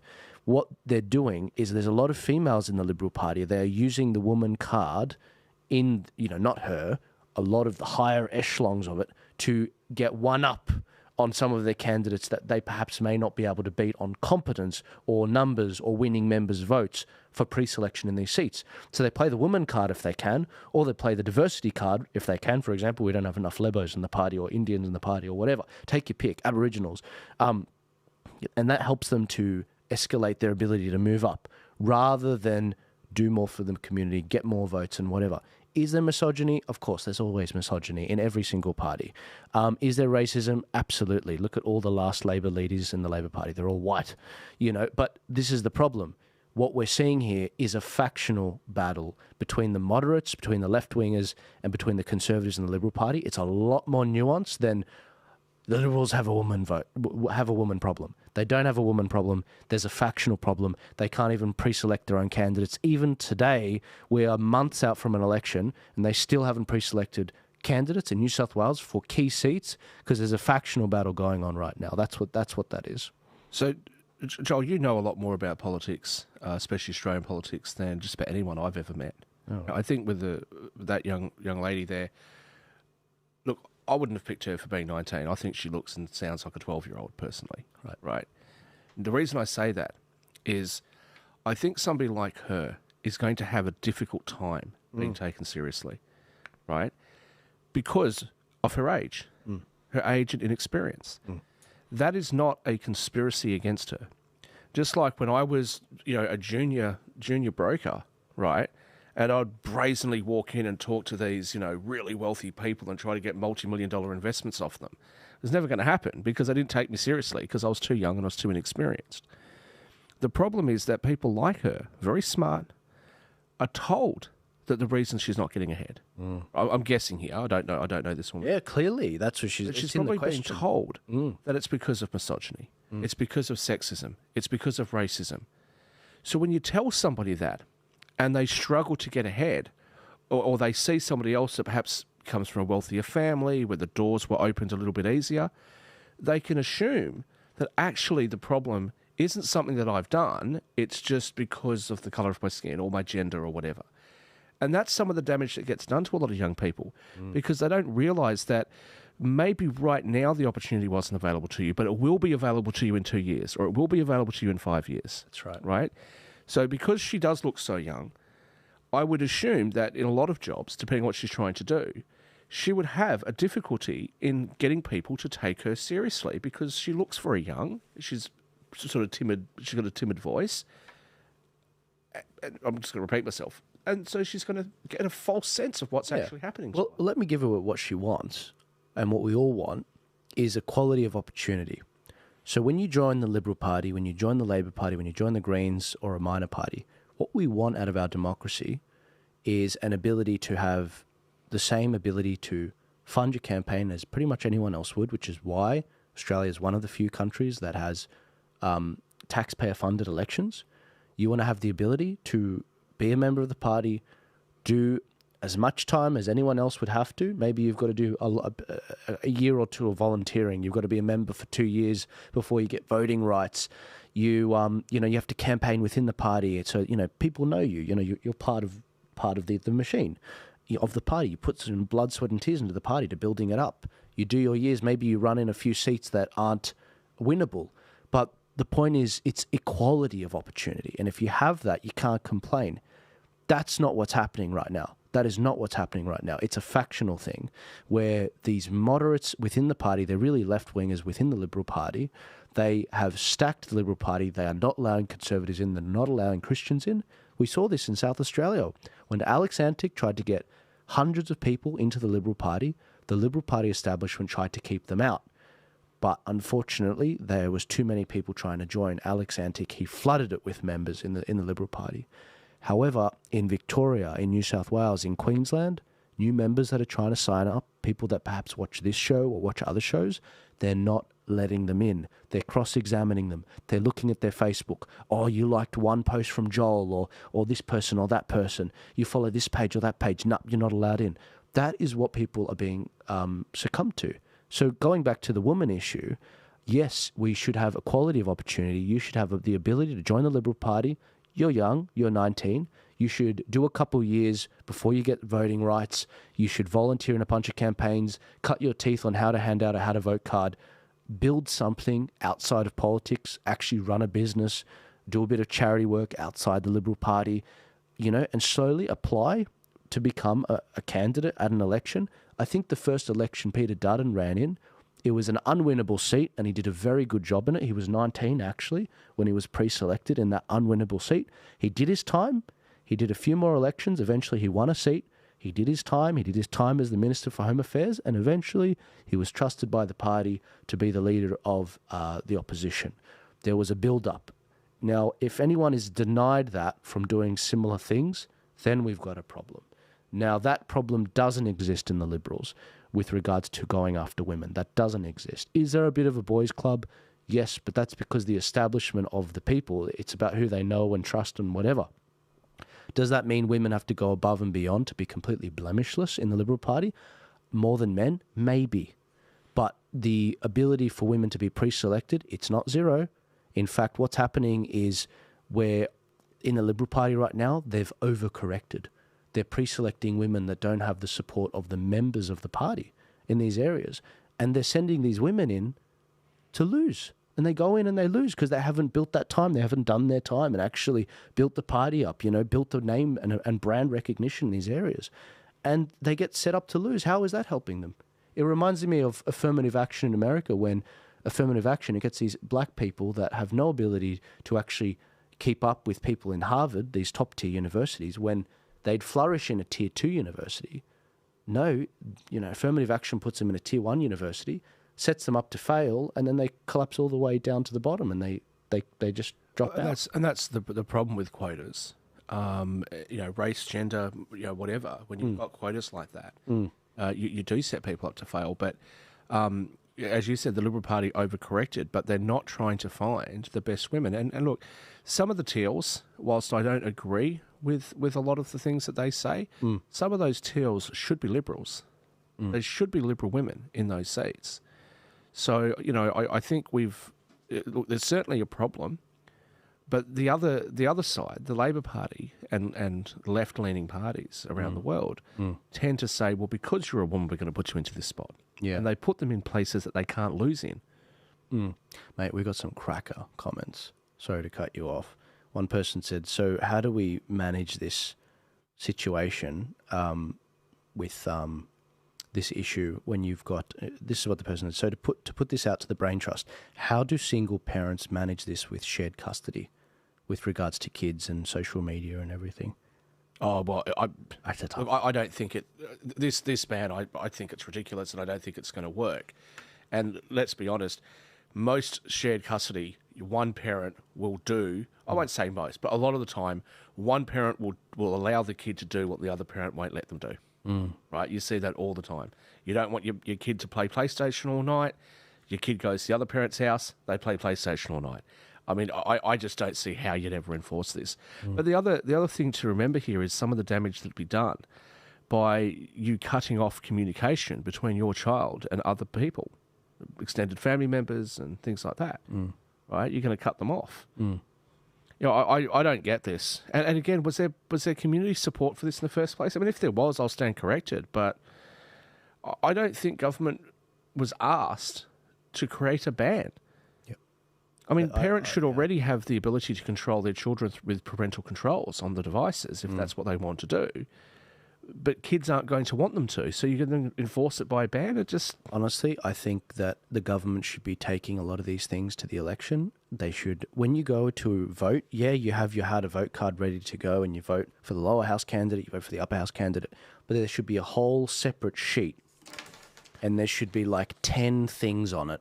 10 things. Like 10 they different do in the United States with ballot initiatives, right? They're brilliant ballot initiatives. Like, do you think cannabis should be legalized in California? That sort of thing, like what they do. But you should have like 10 different questions on different things.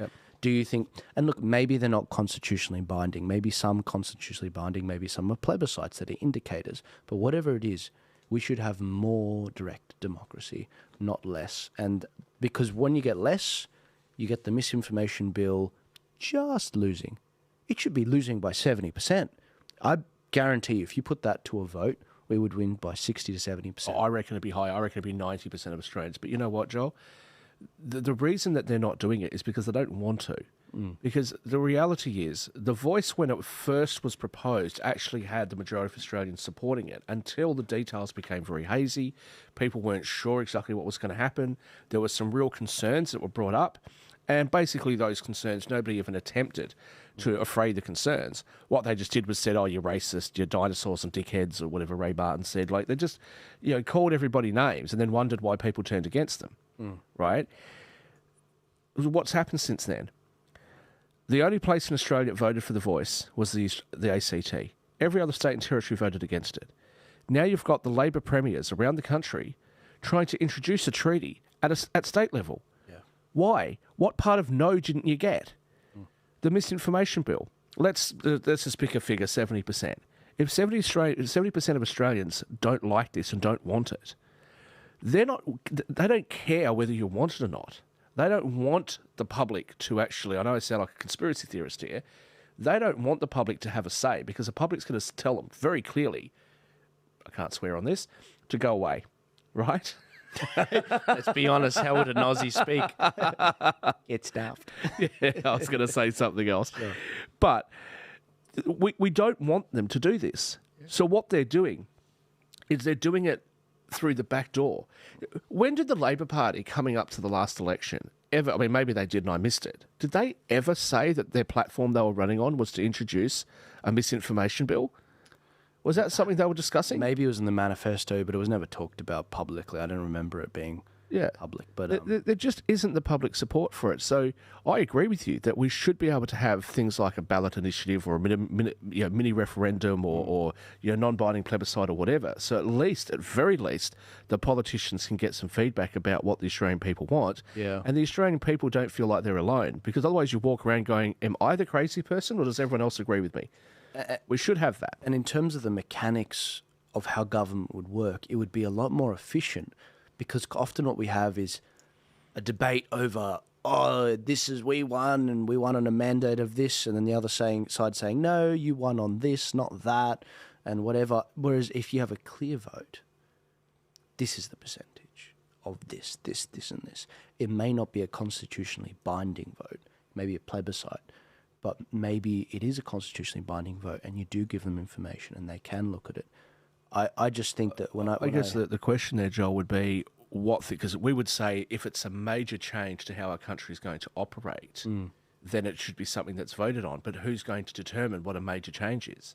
When John Howard citizen-initiated referendums, that's what it's called, sorry. Yeah. So you can citizen-initiate it. When John Howard ran on the GST, he actually ran on the GST. There was no secret that he was going to introduce the GST. It was the platform he ran on. John Hewson was unable to get it through. John Howard won, and he got it through. So do you need to have a referendum in those sort of circumstances? Probably not. But things like the misinformation bill or The Voice or anything like that, we should be asked whether or not we want to spend. How much did they spend? 400, 500 million or something on The Voice? It was $500 million. Like, we should be asked, is that something that you want to see our tax dollars spent on? It was $500 million from the Electoral Commission, and it was like 100 million for the yes side and 40 million for the no side. Yeah. And it's like, you could have built like a town in the Northern Territory. Like, you could have done so much. So here we have people saying that, oh, look, what we want to do is help parents by passing rules that restrict access for young people to use social media. Why don't you pass some rules that help parents with the cost of living? Why don't you pass some rules that help parents get a few more hours a day off work so they can spend time with their kids? Why don't you pass some rules that actually give the kids something to do? Because you don't want your kids out and about because of how dangerous things have become, So why don't you pass rules that actually give kids something to actually aim for? But we're not doing that. We're not. I'm shocked by how many people are watching live. This is awesome. I think it's over 1,000 now across the platforms. It's almost 100 just on Rumble, which is not it's one of my smaller. It's only like 1,000 followers on Rumble, so 10% of them are on. Whereas Facebook, it's like 130,000 followers on Facebook, but the turnout's terrible because of censorship. That's why I'm trying to get you guys on a Rumble if you guys are on other platforms. We should finish this Q&A thing. But you can see we're very passionate about this because it's social media, and tech amplifies evil. Yeah, if I have a chance to whinge about government, I'll never... Never toss it up. Here we go. Basically, what you do. Yes. Yeah, so I think it's a great question, and I never shy away from our issues as a party. But I will say that I can see improvements, and I know that, in the media, people might not want to be too generous to us, but we are trying, and we are starting to see results in that. And in one of the ways that, Hilma's network is trying to contribute to that is about 8 weeks ago now, we launched our own podcast. It's not one of the crazy ones, don't worry. And it profiles our female Liberal candidates ahead of the next election. And that is one of the ways. I don't think it's also, just to bang on about social media again, having these super digestible bite-sized politicians. We actually need longer forms ways to get to know our politicians. And that is one of the ways we are proactively trying to create something that brings it to people wherever they're at, whether you're walking your dog, commuting to work, or, I really like So, that. Afra, I want to bring you back in. So you joined the Liberal Party, but you're Remember, saying the question you was, feel a little out. The question was about how misogyny. Misogyny. Yeah. And the actual statement, the girl started her statement was saying, I'm all against, wokeism and stuff like this. Yeah, yeah. And what's going on is the Liberal Party getting dragged further left? Yeah. Yeah, they're just trying to drag it left anyway. I was going to say there's one person... what's it called? One person said that I love this man. I'm talking about you. Oh, wonderful. Thank you. Yeah, I told you. We're building a cult following for you. Yeah, this is, again, I don't have their name, but it's called Miss Smiley B. So it could be a dude, but I'm assuming it's a lovely older lady. I'd like to remind our 19-year-old Liberal Party lady who actually gave women the vote in this country. I'll give you a hint, it wasn't Labor. I thought you were going to say, I'll give you a hint, it wasn't women.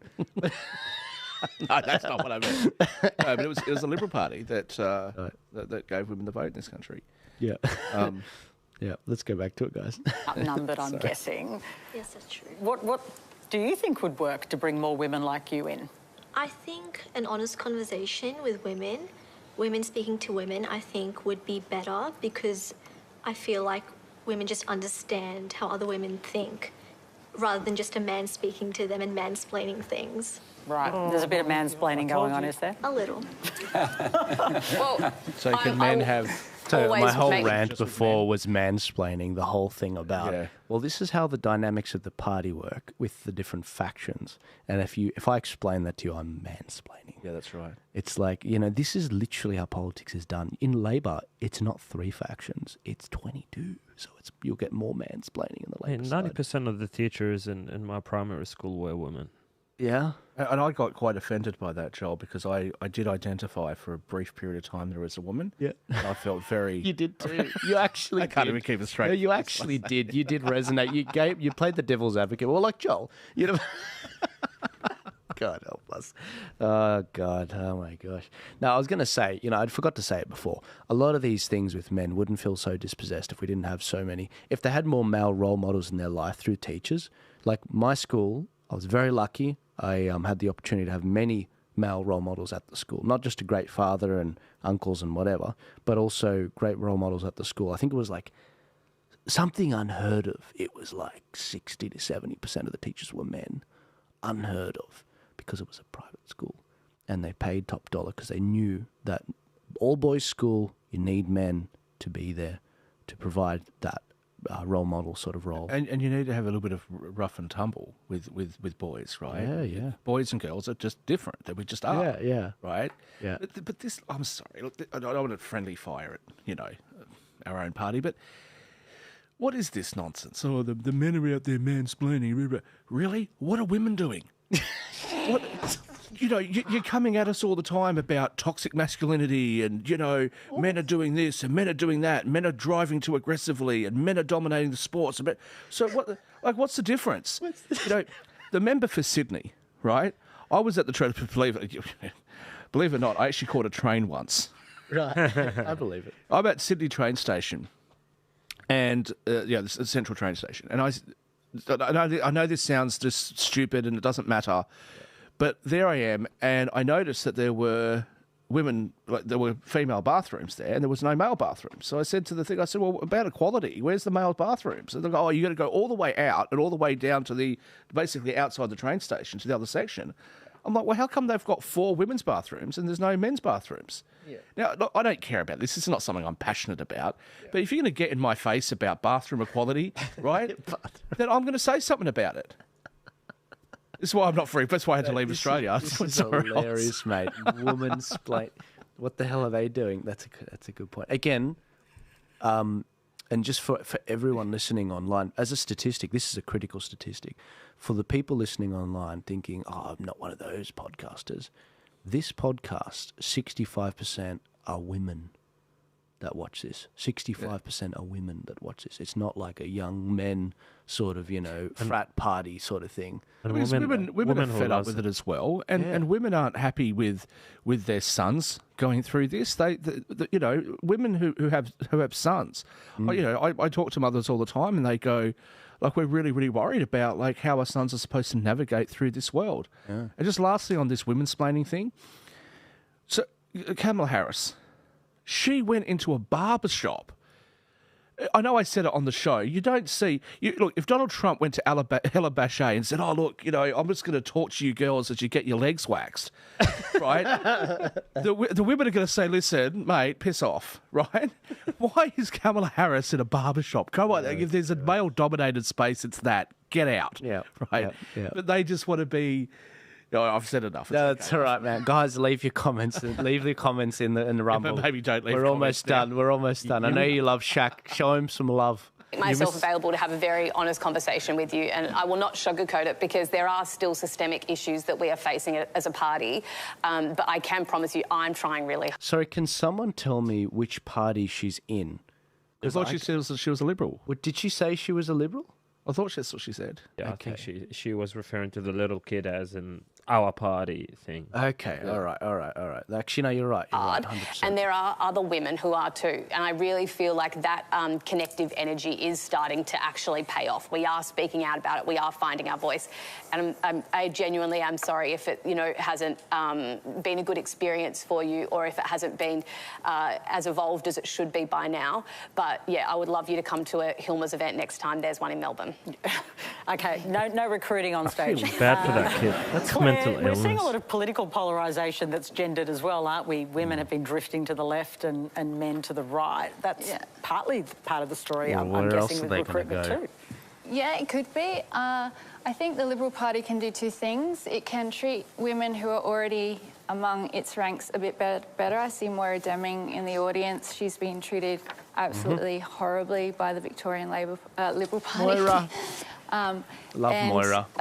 So the second thing that the Liberal Party can do is just have better ideas. The biggest issue with the Liberal Party is not gender, it's generational. There's a lack of young people. The number one issue in this country is housing. The Liberal Party needs to make sure that young people can buy houses so they can start families. If young people can't buy houses and start families, then they won't become conservative. So young people become more conservative. Become conservatives. Yeah, once they maybe have they something need to look at things like the Marriage if you Act don't have anything to conserve, and the family laws in this why country. would you ever become a conservative, right? That's critical. Critical. There has to be a vision. I don't see the current Liberal Party speaking to young people about this issue. It seems to be a party for baby boomers, really. And once the Liberal Party has better ideas and they can speak to younger people, I think we'll get more women on board. Well, Claire has shouted you out, Moira Deming, and so I now have to bring you in because blame Claire. You are a member of the Parliament in Victoria, for those who don't know, and you are, you've been in a kind of ongoing legal battle with your leader. But in terms of the Liberal Party, do you think it's a welcoming place for women? You basically called her associating with Nazis, just to refresh your memory. Just a slight legal battle. Absolutely. The members have been fantastic, the federals have been fantastic, and there are lots of people inside that have been fantastic. And are you going to make a federal tilt? I've heard rumours. I'm sure you've heard all kinds of rumours. Just that one. Well done. I am where I am, and I'm happy where I am. Obviously, I don't want to be on the crossbench. Yeah. What do you make of Afra's commentary? Oh, I'd love her to touch base with me outside of this public arena. Outside of the ABC. Look, all political parties have this kind of thing going on. I think it's about power. I think gender is an excuse. I think there are a lot of excuses made for people just trying to hold on to power. I don't think there is always narcissism going on in politicians, but I have seen some, I'll admit. That's right. You All right, didn't hear thanks, from Moira. me, you And heard we've it got from a Moira final Dealey, question who was tonight kicked out. from Claudia and she's a woman. Hamel. Given that the majority of Australians want a full ban on gambling advertising, what does the delay say about the power of the media and their political influence in this country? Where did that number come from? The majority I thought it might be me. There we go. Go on. Tell us why gambling should be banned and how it's addictive. And tell us and completely go back on what you said about kids. Let's hear what you've got to say, Tim Costello. Power of vested interest is extraordinary. The truth is that not only do we have the greatest gambling losses and greatest gambling harm, gambling losses per capita, but when it comes to sports betting, we have the greatest gambling losses in the world in sports betting as well. 4 times the losses of the UK, John. 1 million ads on free-to-air TV. It took a Victorian Labor woman who sadly lost her battle with cancer, Peter Murphy, to call it out. The last attempt to actually get reform, gambling reform from a Labor leader was another Victorian, Julia Gillard. And I'm saying this because one of the reasons we can't get reform is New South Wales Labor is particularly captured by the vested interests. New South Wales has 35% of all the world's pokies in pubs and clubs. 35%. New South Wales Labor has Labor pokies. Randwick and then down the Canberra Club, 30 million in pokies revenue a year, $130 million of assets. No Democratic Party in the world except New South Wales Labor has pokies interest. So there's a profound conflict of interest. And I know that when Gillard tried to reform as Prime Minister, it was New South Wales Labor members who defeated her reform. That was a cashless card on pokies. So we're in this situation where really, with a Prime Minister from New South Wales and the Minister leading this reform from New South Wales, we're up against a profound capture. They should divest of their gambling interests. And they should then say to vested interests, 72% of the public want it. I was at the Nine AGM. Nine's opening statement was, Australia lives at Nine. Since 1956, Australia lives and loves Nine. My first question was, if Australia lives at Nine, when 72% of Australians want a full betting ad, gambling ad ban, why don't you get on board? Oh, well, you know, it's profit. It's even worse with Seven and Kerry Stokes, who owns the only paper in Western Australia with all their AFL ads. So it's powerful vested interests that are still grooming our kids. We'll get a partial ban, but as Steve Kinane, who works with PK, has shown, that won't be in evenings when 7 out of 10 of the ads are being shown and kids are watching family-friendly programs. And I finished with Stuart Kenny. He founded Paddy Power, owner of Sportsbet. He said, if you want to protect kids, you have to have a full ad ban. If you want to protect wealthy bookies, you have a partial ban. Sadly, I think Albo's going to go with that. Can I say, I don't see a bill listed and it's the final 2 weeks of Parliament, Tim Costello. Isn't there meant to be a bill? Absolutely. We were promised, it's over 19 months and literally there are members of the Labor caucus, very principled members. Mike Freelander, who's a New South Wales Labor MP, has really been brave and has stood up for it. I don't think they want to bring it to caucus because they know there's going to be pushback because it's the right thing to do. I think the ban on under 16s and social media, which I've told you I support, is weird when you actually can do something about banning gambling ads and you won't. Yeah. Well... There you go, he finally said it for you. Thank you We got there. very much. We got there. All we have time for thank you to our panel, John Ronson, Charlotte Mortlock, Tim Costello and Claire Lehman. What's and next earlier, week? Independent MP Zoe Daniel joined us from Parliament House in Canberra. She checked out when the gambling thing came up? I'm joking. I want to hear what they got on next week. I'll be with you from Sydney for our final Q&A of the year with a panel that will include former Australian diplomat and specialist on China, Jeff Raby, and professor at the ANU's National Security College, George Brandis. Head to our website to register to be in the audience in Sydney. Thanks for sharing your... What do you reckon, guys? Should I go? No, I'm joking. Well, that was interesting.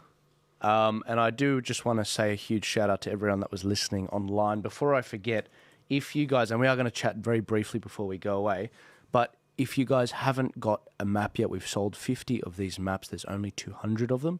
The election's coming up. If you want to get a hold of a map, email me at joel@thearkpodcast.com. I'm only doing 150 left of these maps.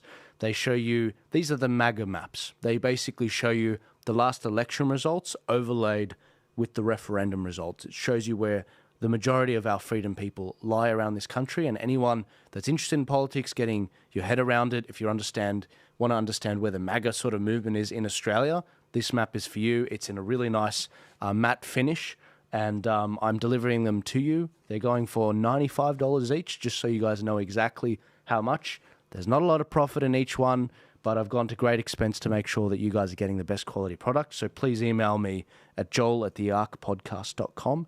And how was your first viewing, Shakeel, on Q&A in a while? I other than that, what was his name?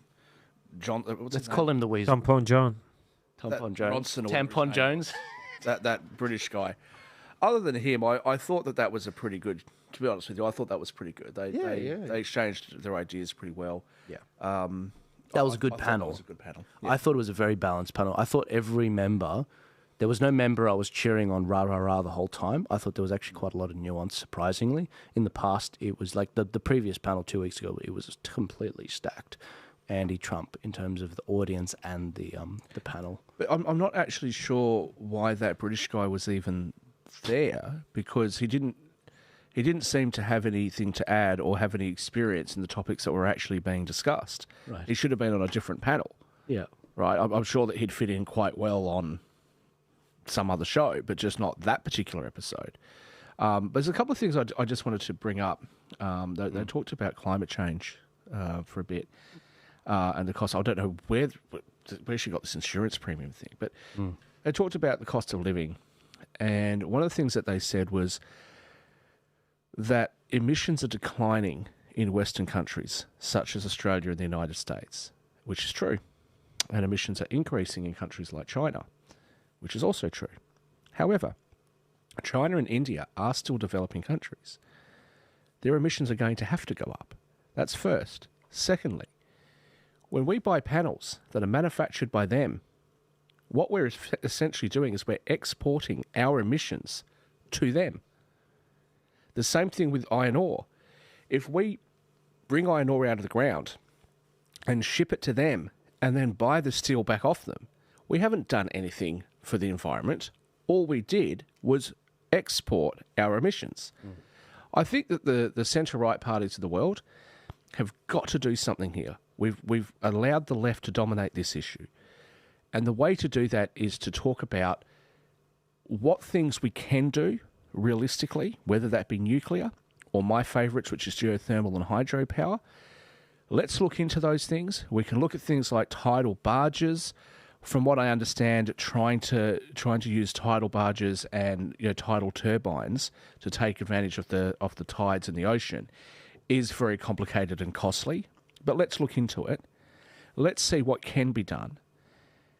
And then let's make a case on economics saying this is the cheapest way to produce the power.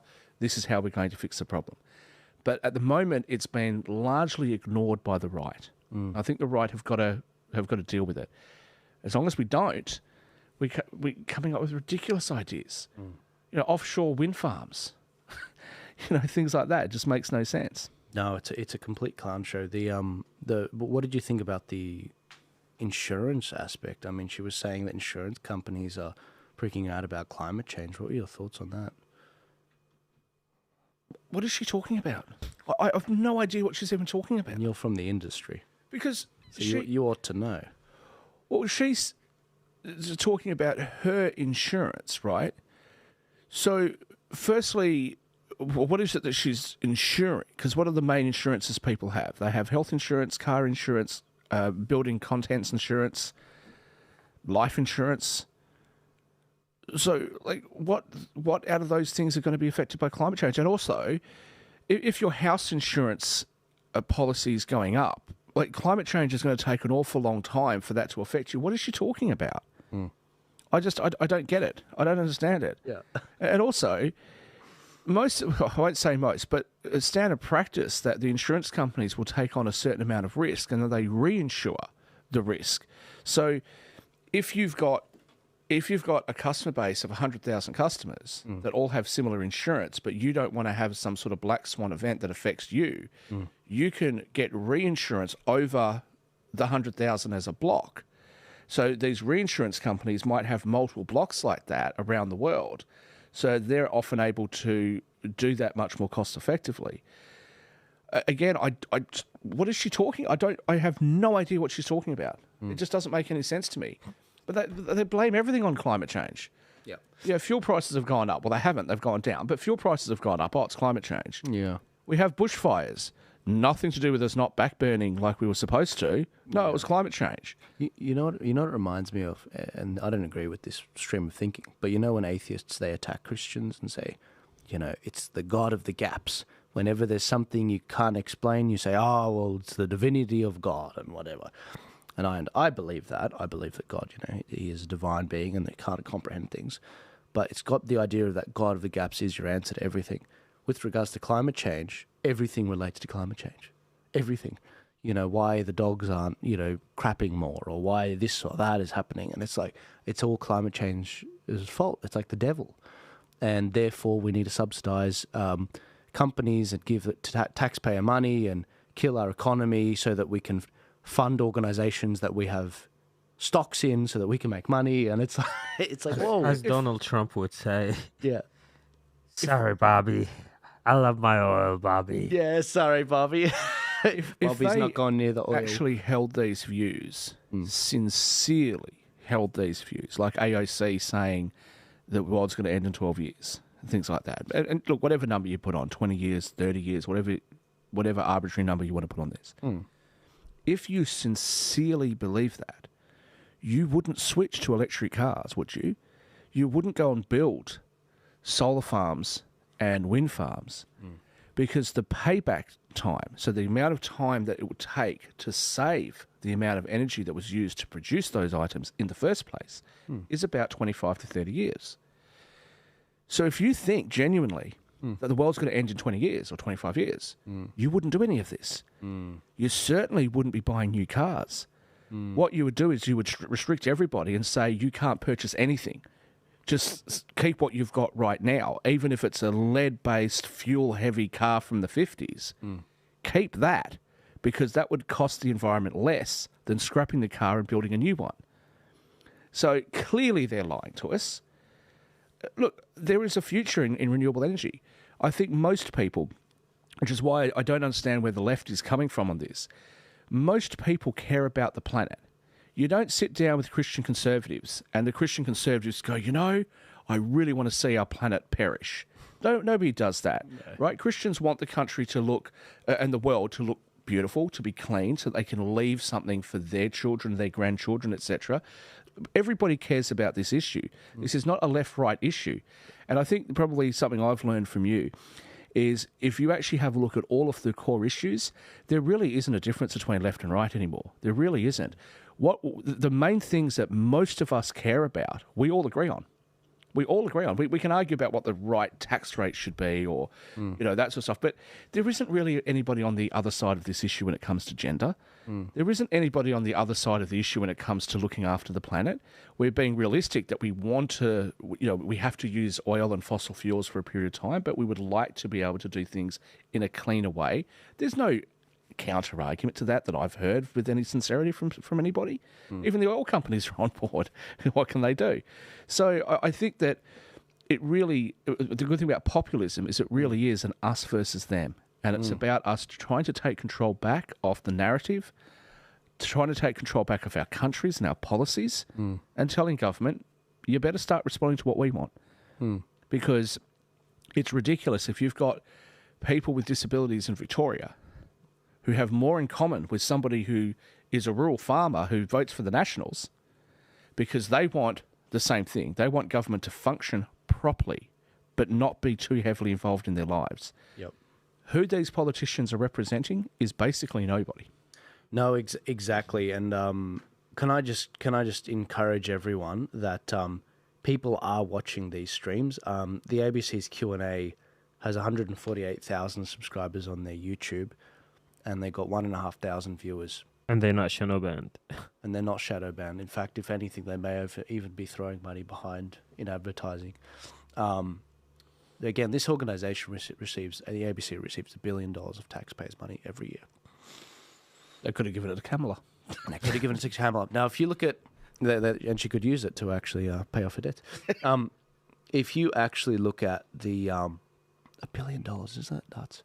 If you look at our views across the platforms, we've got over 10,000 views on all the platforms once we finish this stream. But I need your help. If you're able to support us, we are going into an election next year. These streams are expensive to make sure we keep getting it out there. So please hit the link in the description. Mate, I'm getting so congested right now. It's getting really hard to get this sentence out. Like and subscribe and support the show. That's what I'm trying to say. But if you like these shows, if you like Mondays with Shaq, heck, I could call it that. I'm happy to do these shows every time. Sometimes they are really boring shows, like actually uninteresting shows, and it's not even worth doing. But I'll keep an eye out on what the topics are each time and try and endeavour to do them each week. But yeah, this has been fun, man. Well, you brought something up, and I'm sure that your audience will totally agree with me on this one, right? You're talking about citizen-initiated referendums. If you've got 10 times the viewers of the ABC, you reckon we should get the Australian taxpayer to give us $1 billion? I'll split it with you. Because I reckon there's going to be something for all of us. I'll tell you what. I reckon we would run. I honestly reckon, like, I'm not a professional, you are.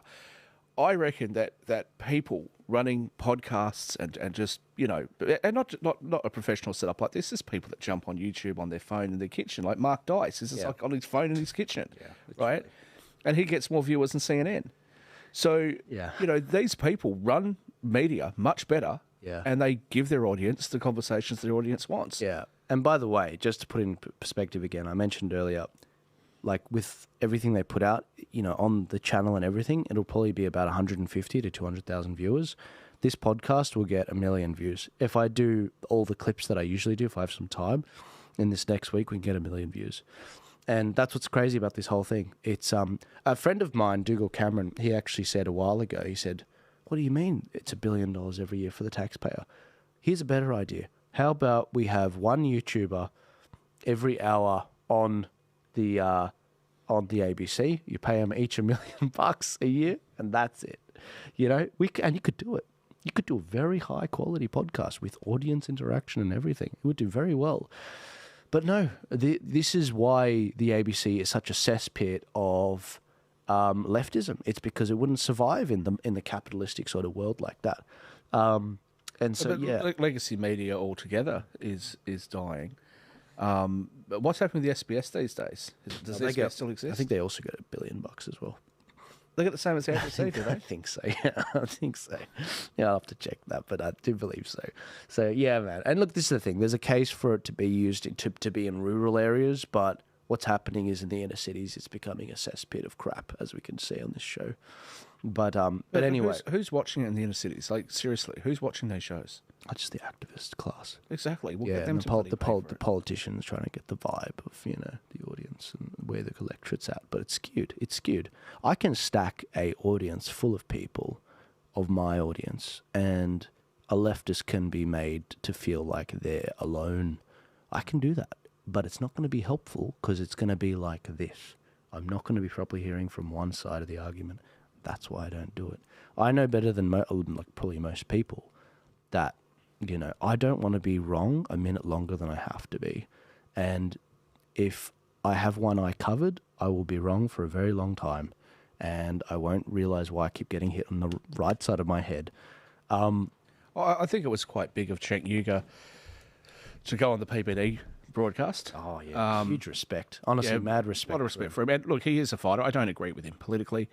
But he is a fighter. He's passionate about what he stands up for. And he's never been, to my knowledge, he's never been one to shy away from getting into an argument or going on stage when it's a hostile audience. So, yeah, I respect that. Absolutely respect that. But you're right. You don't want to have, especially when they're people who are not as confident, shall we say, as someone like Cenk Uygur. Yes. You don't want to have somebody who wants to present an idea and they're just being shut down. You know, I've heard people that will say to me that they believe in an inheritance tax. Now, that is one of the taxes that I think is the most disgusting and horrible taxes that they can have as an inheritance tax. That's my personal view. But if somebody wanted to have a tax debate with me, I'd be very, very happy to do that. And I don't think that you should have an audience that's going to shut that person down. Let's have a proper conversation about it if it's an issue that people want to know about. You can't do that if you're only siding with your own side. Yeah. And I noticed that with the election is that there's been these meltdowns from, you know, liberal media saying that they don't understand what went wrong. Yeah. Well, you're not paying attention. And then I've got friends in America that will say to me, oh, look, you know, I'm not subscribing to this and I'm not watching that show anymore. I'm like, how can you be surprised then if you won't listen to anything that you don't agree with? Yeah. Yeah, it's honestly nuts. Guys, I've got a few people saying in the comments some funny things. One person said SPS sold out years ago. One person wrote, I'd post a super chat if you actually read it. You can do a super chat where you pay some money, and that supports the show, so please do. They're putting mRNA jabs in your food. Okay, trying to get me banned on this platform, YouTube.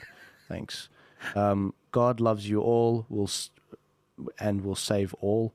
Hell concept, and the word is mistranslation based on 4 different words. Okay, all right, see.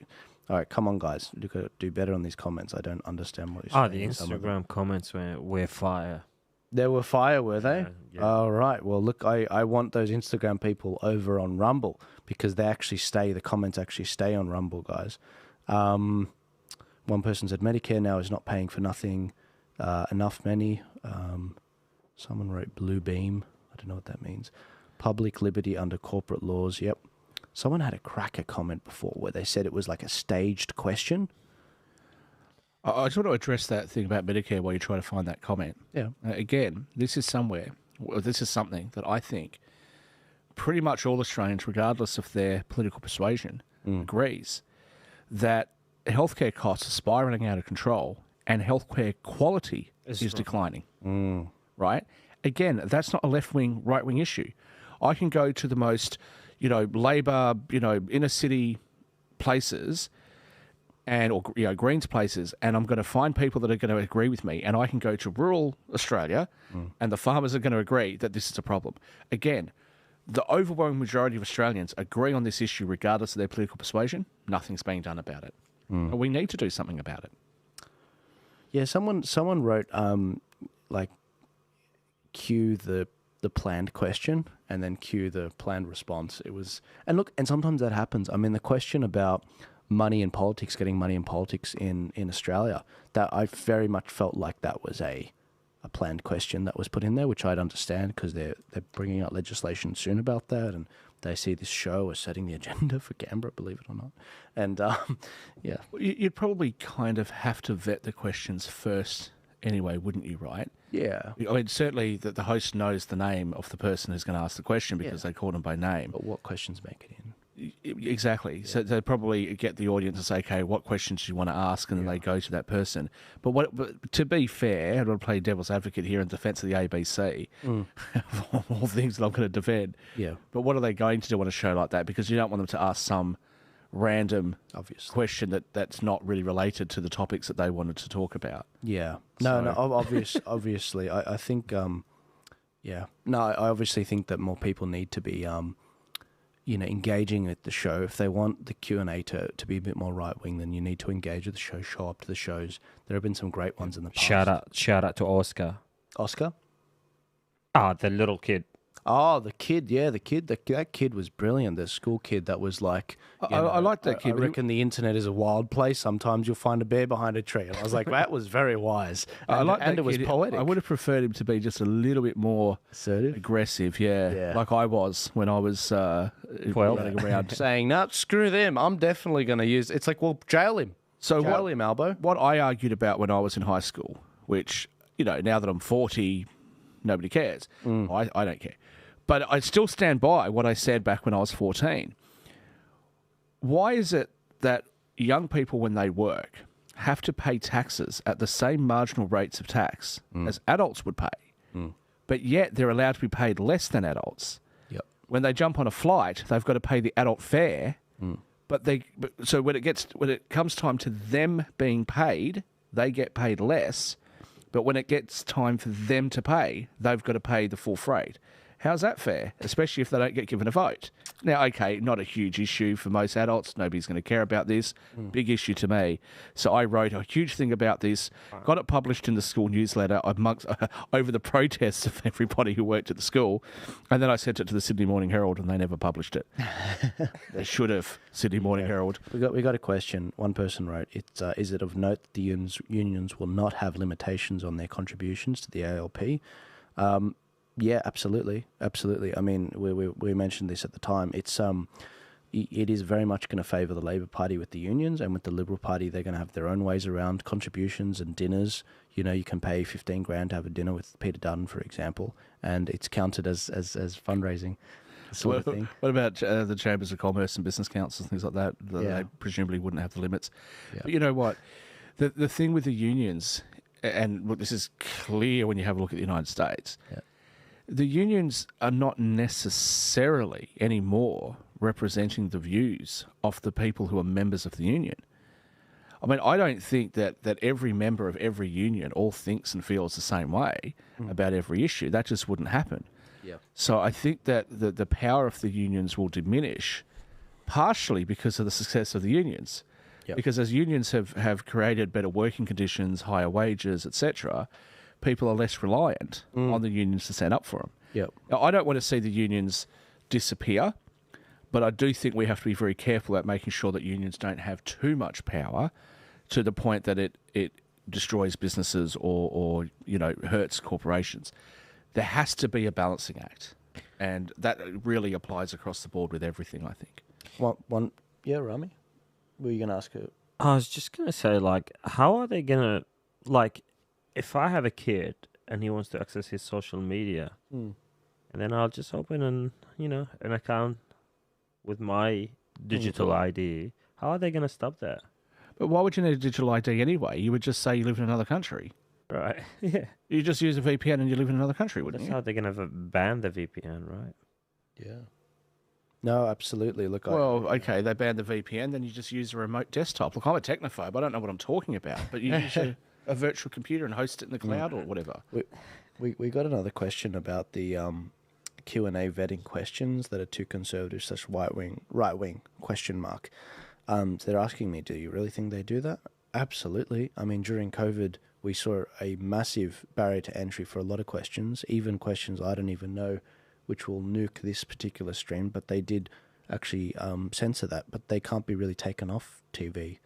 But also, I mean, I could think of a lot of questions off the top of my head, which I don't think would pass their pub test. They'd opt for someone else with a more watered down question. For example, I would get up and ask the question, why is it that the government is going after misinformation? It just appears to be a blatant attack and a revenge on people that voted no to the Voice. Why is it the government is trying to dictate to people and tell them what to think rather than, and look, maybe that might be like, oh, look, that's more of a statement. But it's clearly what's happened because Albo made the point after the election that he would have, had a much better of succeeding, but there was a lot of misinformation. That's what he said in his failure speech, concession speech. And so I don't know, I look at these things and I don't trust the ABC. They've got a lot of trust building to build again, and the ratings say that. It's not my opinion. The ratings say that. It used to be a great show.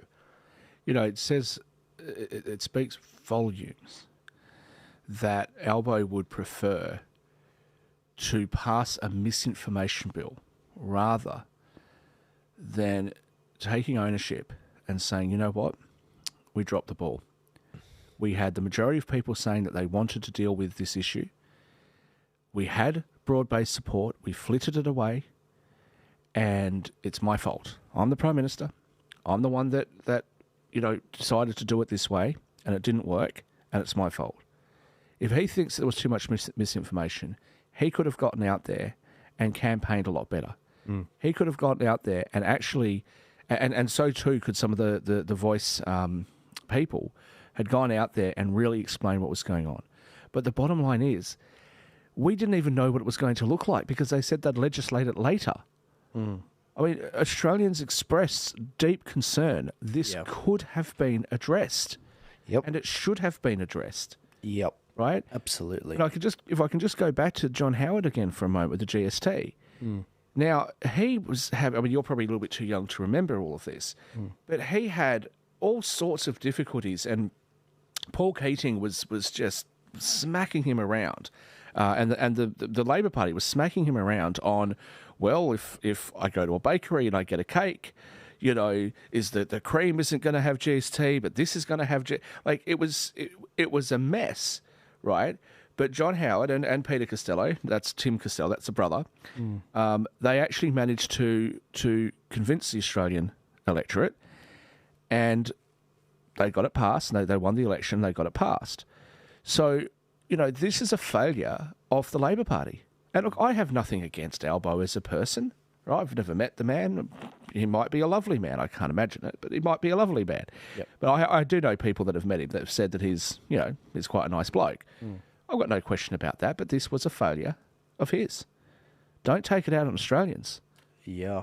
Yeah, no, absolutely. I was going to say, we do have to wrap this stream up relatively soon, but a few more questions from people. That person that said, you know, do you really think they're vetting these questions? They've actually come back. This is Cava1. There's no names in this. Cava1, they said, I know they do. I know they vet the questions and they don't let conservative right-wing questions through. They said, I sent in several questions and they were not used. So there you go. There you have it straight from the horse's mouth. Yep. She said the ABC, he said, it's probably a she, statistically speaking. The ABC should be divided into rural and regional news programs and urban news programs. The urban could run by paid subscription with only rural and regional subsidised by the Aussie taxpayer. That's actually a great idea. And then those shows like Four Corners, Landline. Is that the other one? The ABC does produce, or used to produce, actually some reasonable content. But you know, my expectation, and maybe I'm just naive, but I really would have thought that the ABC should have been a politically neutral network, and it's not. No, I think that's what Australians object to the most. It's very much not. Another person wrote, and I'll just fire through these quickly because there's a few more left. Please keep in mind all Q&A that can be viewed can also be used against policy topics, just like they used student input implementing VCE during COVID periods. One person wrote, reason for voting, ? The normies always choose poorly, and I'm fed up looking for policies that most parties don't even post on their site. Kind regards and God bless. Thank you for your $1 donation. And I read it out. You didn't think I was going to read it out, but I read it out. So thank you very much for your $1 donation. 94 more dollars and I'll shoot you a map. Yeah, that point there that was made, I think that is a really salient point. Who's got the time to read through all of the policy positions of the major political parties and the smaller parties and then do an assessment on each individual issue to work out what makes sense and what doesn't? Nobody does. No. And this is why what the majority of people do is they go down and they go, tick one for Liberals or tick one for Labor or one for the Greens or one for whoever, and just leave it at that. Yeah. Because it's too hard. So, I mean, hopefully we are seeing more people taking a more active interest. And I think the change is going to come not necessarily actually from policy. I think the change is going to come by having more politicians who are independent or who do represent smaller political parties that actually have enough influence. You know, people like Pauline Hanson, I'm not trying to be a shill for her, but I think Australia is better off with a Pauline Hanson in our parliament. I totally agree. Right. No, I think she's definitely a lot more real and she's authentic. So this is why we do our policy matrix on the in election. So this is what we did for the New South Wales election. It shows you the party policies on the left side. It shows you what they stand for in ethics, energy, environment, public health and well-being, education, economics, and democracy, like free speech and all of that. And it shows you where all the parties stack. And as you can see on the top, if we can just blow that up a bit larger, we've got the Freedom parties here in New South Wales in our last election. How similar they were to each other and why they perhaps should be in one party and not four parties, for example. But also with the major parties, how far they fall short of the mark. So you don't have time to read the manifestos of these parties and look at their track record. We do that. We put it in one simple graphic. I'm so impressed with what you guys do in elections. You actually go out. Yeah, I'm doing the hand signals of that guy now. Yeah, it's like there's too many masculine men out there. I was like, okay, go. That toxic masculinity. Oh boy, journalist. Anyway, that policy matrix. I remember when you first showed that to me, and I was horrified. I had no idea that the majors were that similar. Yeah. And I did have a question for you about that. Somebody asked me, which was based on the questions being asked. Is there a possibility that the questions were slanted in such a way as to show the similarities between those parties, but there is actually other parts where those parties are majorly different? No, you should just read the questions because the questions are black and white. And I'm not interested in deceiving people. I really am not. You know, if you actually look at the questions and how they were asked, for example, they're pretty black and white. Will you act to remove the abortion birth legislation? It's black and white. Will you revoke it or not? Do you support net zero or do you not? Like, do you support net zero emission targets or do you not? But basically, it's very black and white. And so when you go through these things with the parties, they will send you the answers. Now, there's a truth thing here. If they send me answers back that they think are the answers I want to hear, my researchers, they will actually look back at their record, look back at their manifesto that their parties voted on, because the Liberal and Labor, they vote on the manifesto, and so do the Greens, and it actually compares them to their history. And what it very much shows is this is what it comes up with. And so when I look at these things and I go back to them and I say, hey, why did you tell me that you support, freedom of speech? You're pushing the misinformation bill. It's a very clear track record that you can go back to, and they hate me. They hate my guts because what it is it's bringing transparency to the political process. And this is just one of 6 tools we roll out at the election. Someone asked something about transparency before. We also do these things where you type in your address and it brings up your Member of Parliament's voting record. So you can see how they've voted in your interests or not in your interests. What political corruption they've been up to outside the parliament. Have they been giving grants to people that also donated to their campaign? You know, did you run over a bike rider, in Victoria, for example, and try to cover it up? These are the sorts of things that I put in here. I'm looking to add more features like the expenditure of these members, like how much money has Adam Bant spent on flights, on private jets, but he wants you to have a net zero sort of, you got to eat less meat. This is the sort of stuff that I'm making. It's not cheap, but as if that would even make a difference. If we all switch to vegan food, where are they going to get fertilizers from? No, don't get me started. Don't get me started. But I saw something, I think it was today, Bill Gates wants to insert metal rods into cows or something to stop them from farting. Oh. That can't be real. It's real.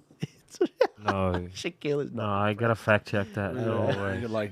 The cow's going to be backed up. Yeah. Raping But cows? I do want to say, because some of the people that are tuning in at the moment are probably people that are new. What do we say if we're very worried about the future of Australia? We're concerned about the government being focused on the wrong things. Okay, we get out there, we vote for minor parties, and then preference the big guys after that. What is the real differences that a voter can make that's going to make that voter feel as though they're actually doing something that's going to enhance their lives. Wouldn't it be nicer if they built an app just like, you know, MyGov ID or whatever, but, you know, dedicated to just like educating, you know, their voter base, you know, all these little things like... I really don't think that they want to educate the voters. The voters. No, they don't. They don't, and that's why they benefit from the system. And so, you know, the whole preference voting system is intentionally convoluted. And that's the point. That's why I try to simplify the complex with politics. If you support, for example, the vast majority of things on the left with the green things on that, then we do how to vote cards which show people exactly how to vote in their specific area. It's a customized card so that if I was in your area and you said, Joel, I trust you, how would you vote in this area? We always put the freedom parties first. Then we put Labor and Liberal depending on where they are, and then we put the Greens and the Teals last. Like, this is the sort of thing that, like, the government should be funding. You're doing their job. Well, look, I personally think that all podcasters in Australia should do this. I do we were talking about Friendly Geordies earlier today, and we were having a laugh at some of his segments about Trump and Kevin Rudd. And I like him. I don't agree with him, but I like him. Me too. And I think Friendly Geordies should make his own how to vote cards for his audience to make the Labor Party and the Greens more honest. Because I think you would run you've got the freedom parties. Yeah. So you could go to the other, I'm not sure what they call themselves, the locked up parties. The lack of freedom the totalitarian parties. Yeah, you could like do a thing for them, like not you, they can do one for them and say, look. Yeah, they should. You know, the Labor Party is giving us way too much freedom. Like, here's a point of difference with the locked up parties, right? I don't know what they advocate for, so I don't know. It's not even that. So the left... You want more government control in your life, and this party advocates for more government control than the Labor Party does. It's pretty much just socialism. Yeah. Look, I think the left-wingers... See, Friendly Geordies, he's not a communist. He's quite actually in the centre. He's actually more of a Labor sort of voter, but I think he doesn't like the big tentacles of big money in politics. I think he genuinely does want to get results out of politics and bring greater transparency to it, and that's why I think he gets so much flack from the establishment. But the left have an anti-establishment, and that's what Friendly Geordies dwells in. And there's a lot of people like that in America that we see. People like, who would you say, Jimmy Dore. He was in the left-wing anti-establishment, Tulsi Gabbard, RFK. But that's the whole thing, because people who are anti-establishment haven't really got a home on the left. So they've really found a commonality with the small government, limited government conservatives, right? But both, again, when it comes to things like social services, healthcare, education, infrastructure, all of those things, we all know that it needs to be paid for, and it has to be paid for by tax dollars. Yeah. So that commonality exists there. What people are looking at is, okay, what's the best way to achieve all of this? And I think the simple answer is we have limited government that's funded, and instead of having this massive bureaucracy running all of these things, just let the people have access to the money. If you want to give a direct subsidy to childcare, fine, do that, but then limit the exorbitant costs that childcare providers are going to be able to charge. It's the same thing with the NDIS. The NDIS in itself is a pretty good idea. What's not a good idea is to allow NDIS providers to rip off the most vulnerable people in our society who we as a country are trying to help by charging them, 3 times and 5 times the prices of these items. Yeah. Why not just let the people have a direct subsidy if you're going to do that, so they can shop from any provider? There's got to be better ways of doing it. I think government just makes a mess of it. And I think that is what people on the left, the anti-establishment left, and the anti-establishment right are complaining about. And personally, I think that that's actually the majority of people. I don't see many people, unless they're employed by the government, that actually go, actually, this is wonderful, I want more government. Nobody says that. No, absolutely.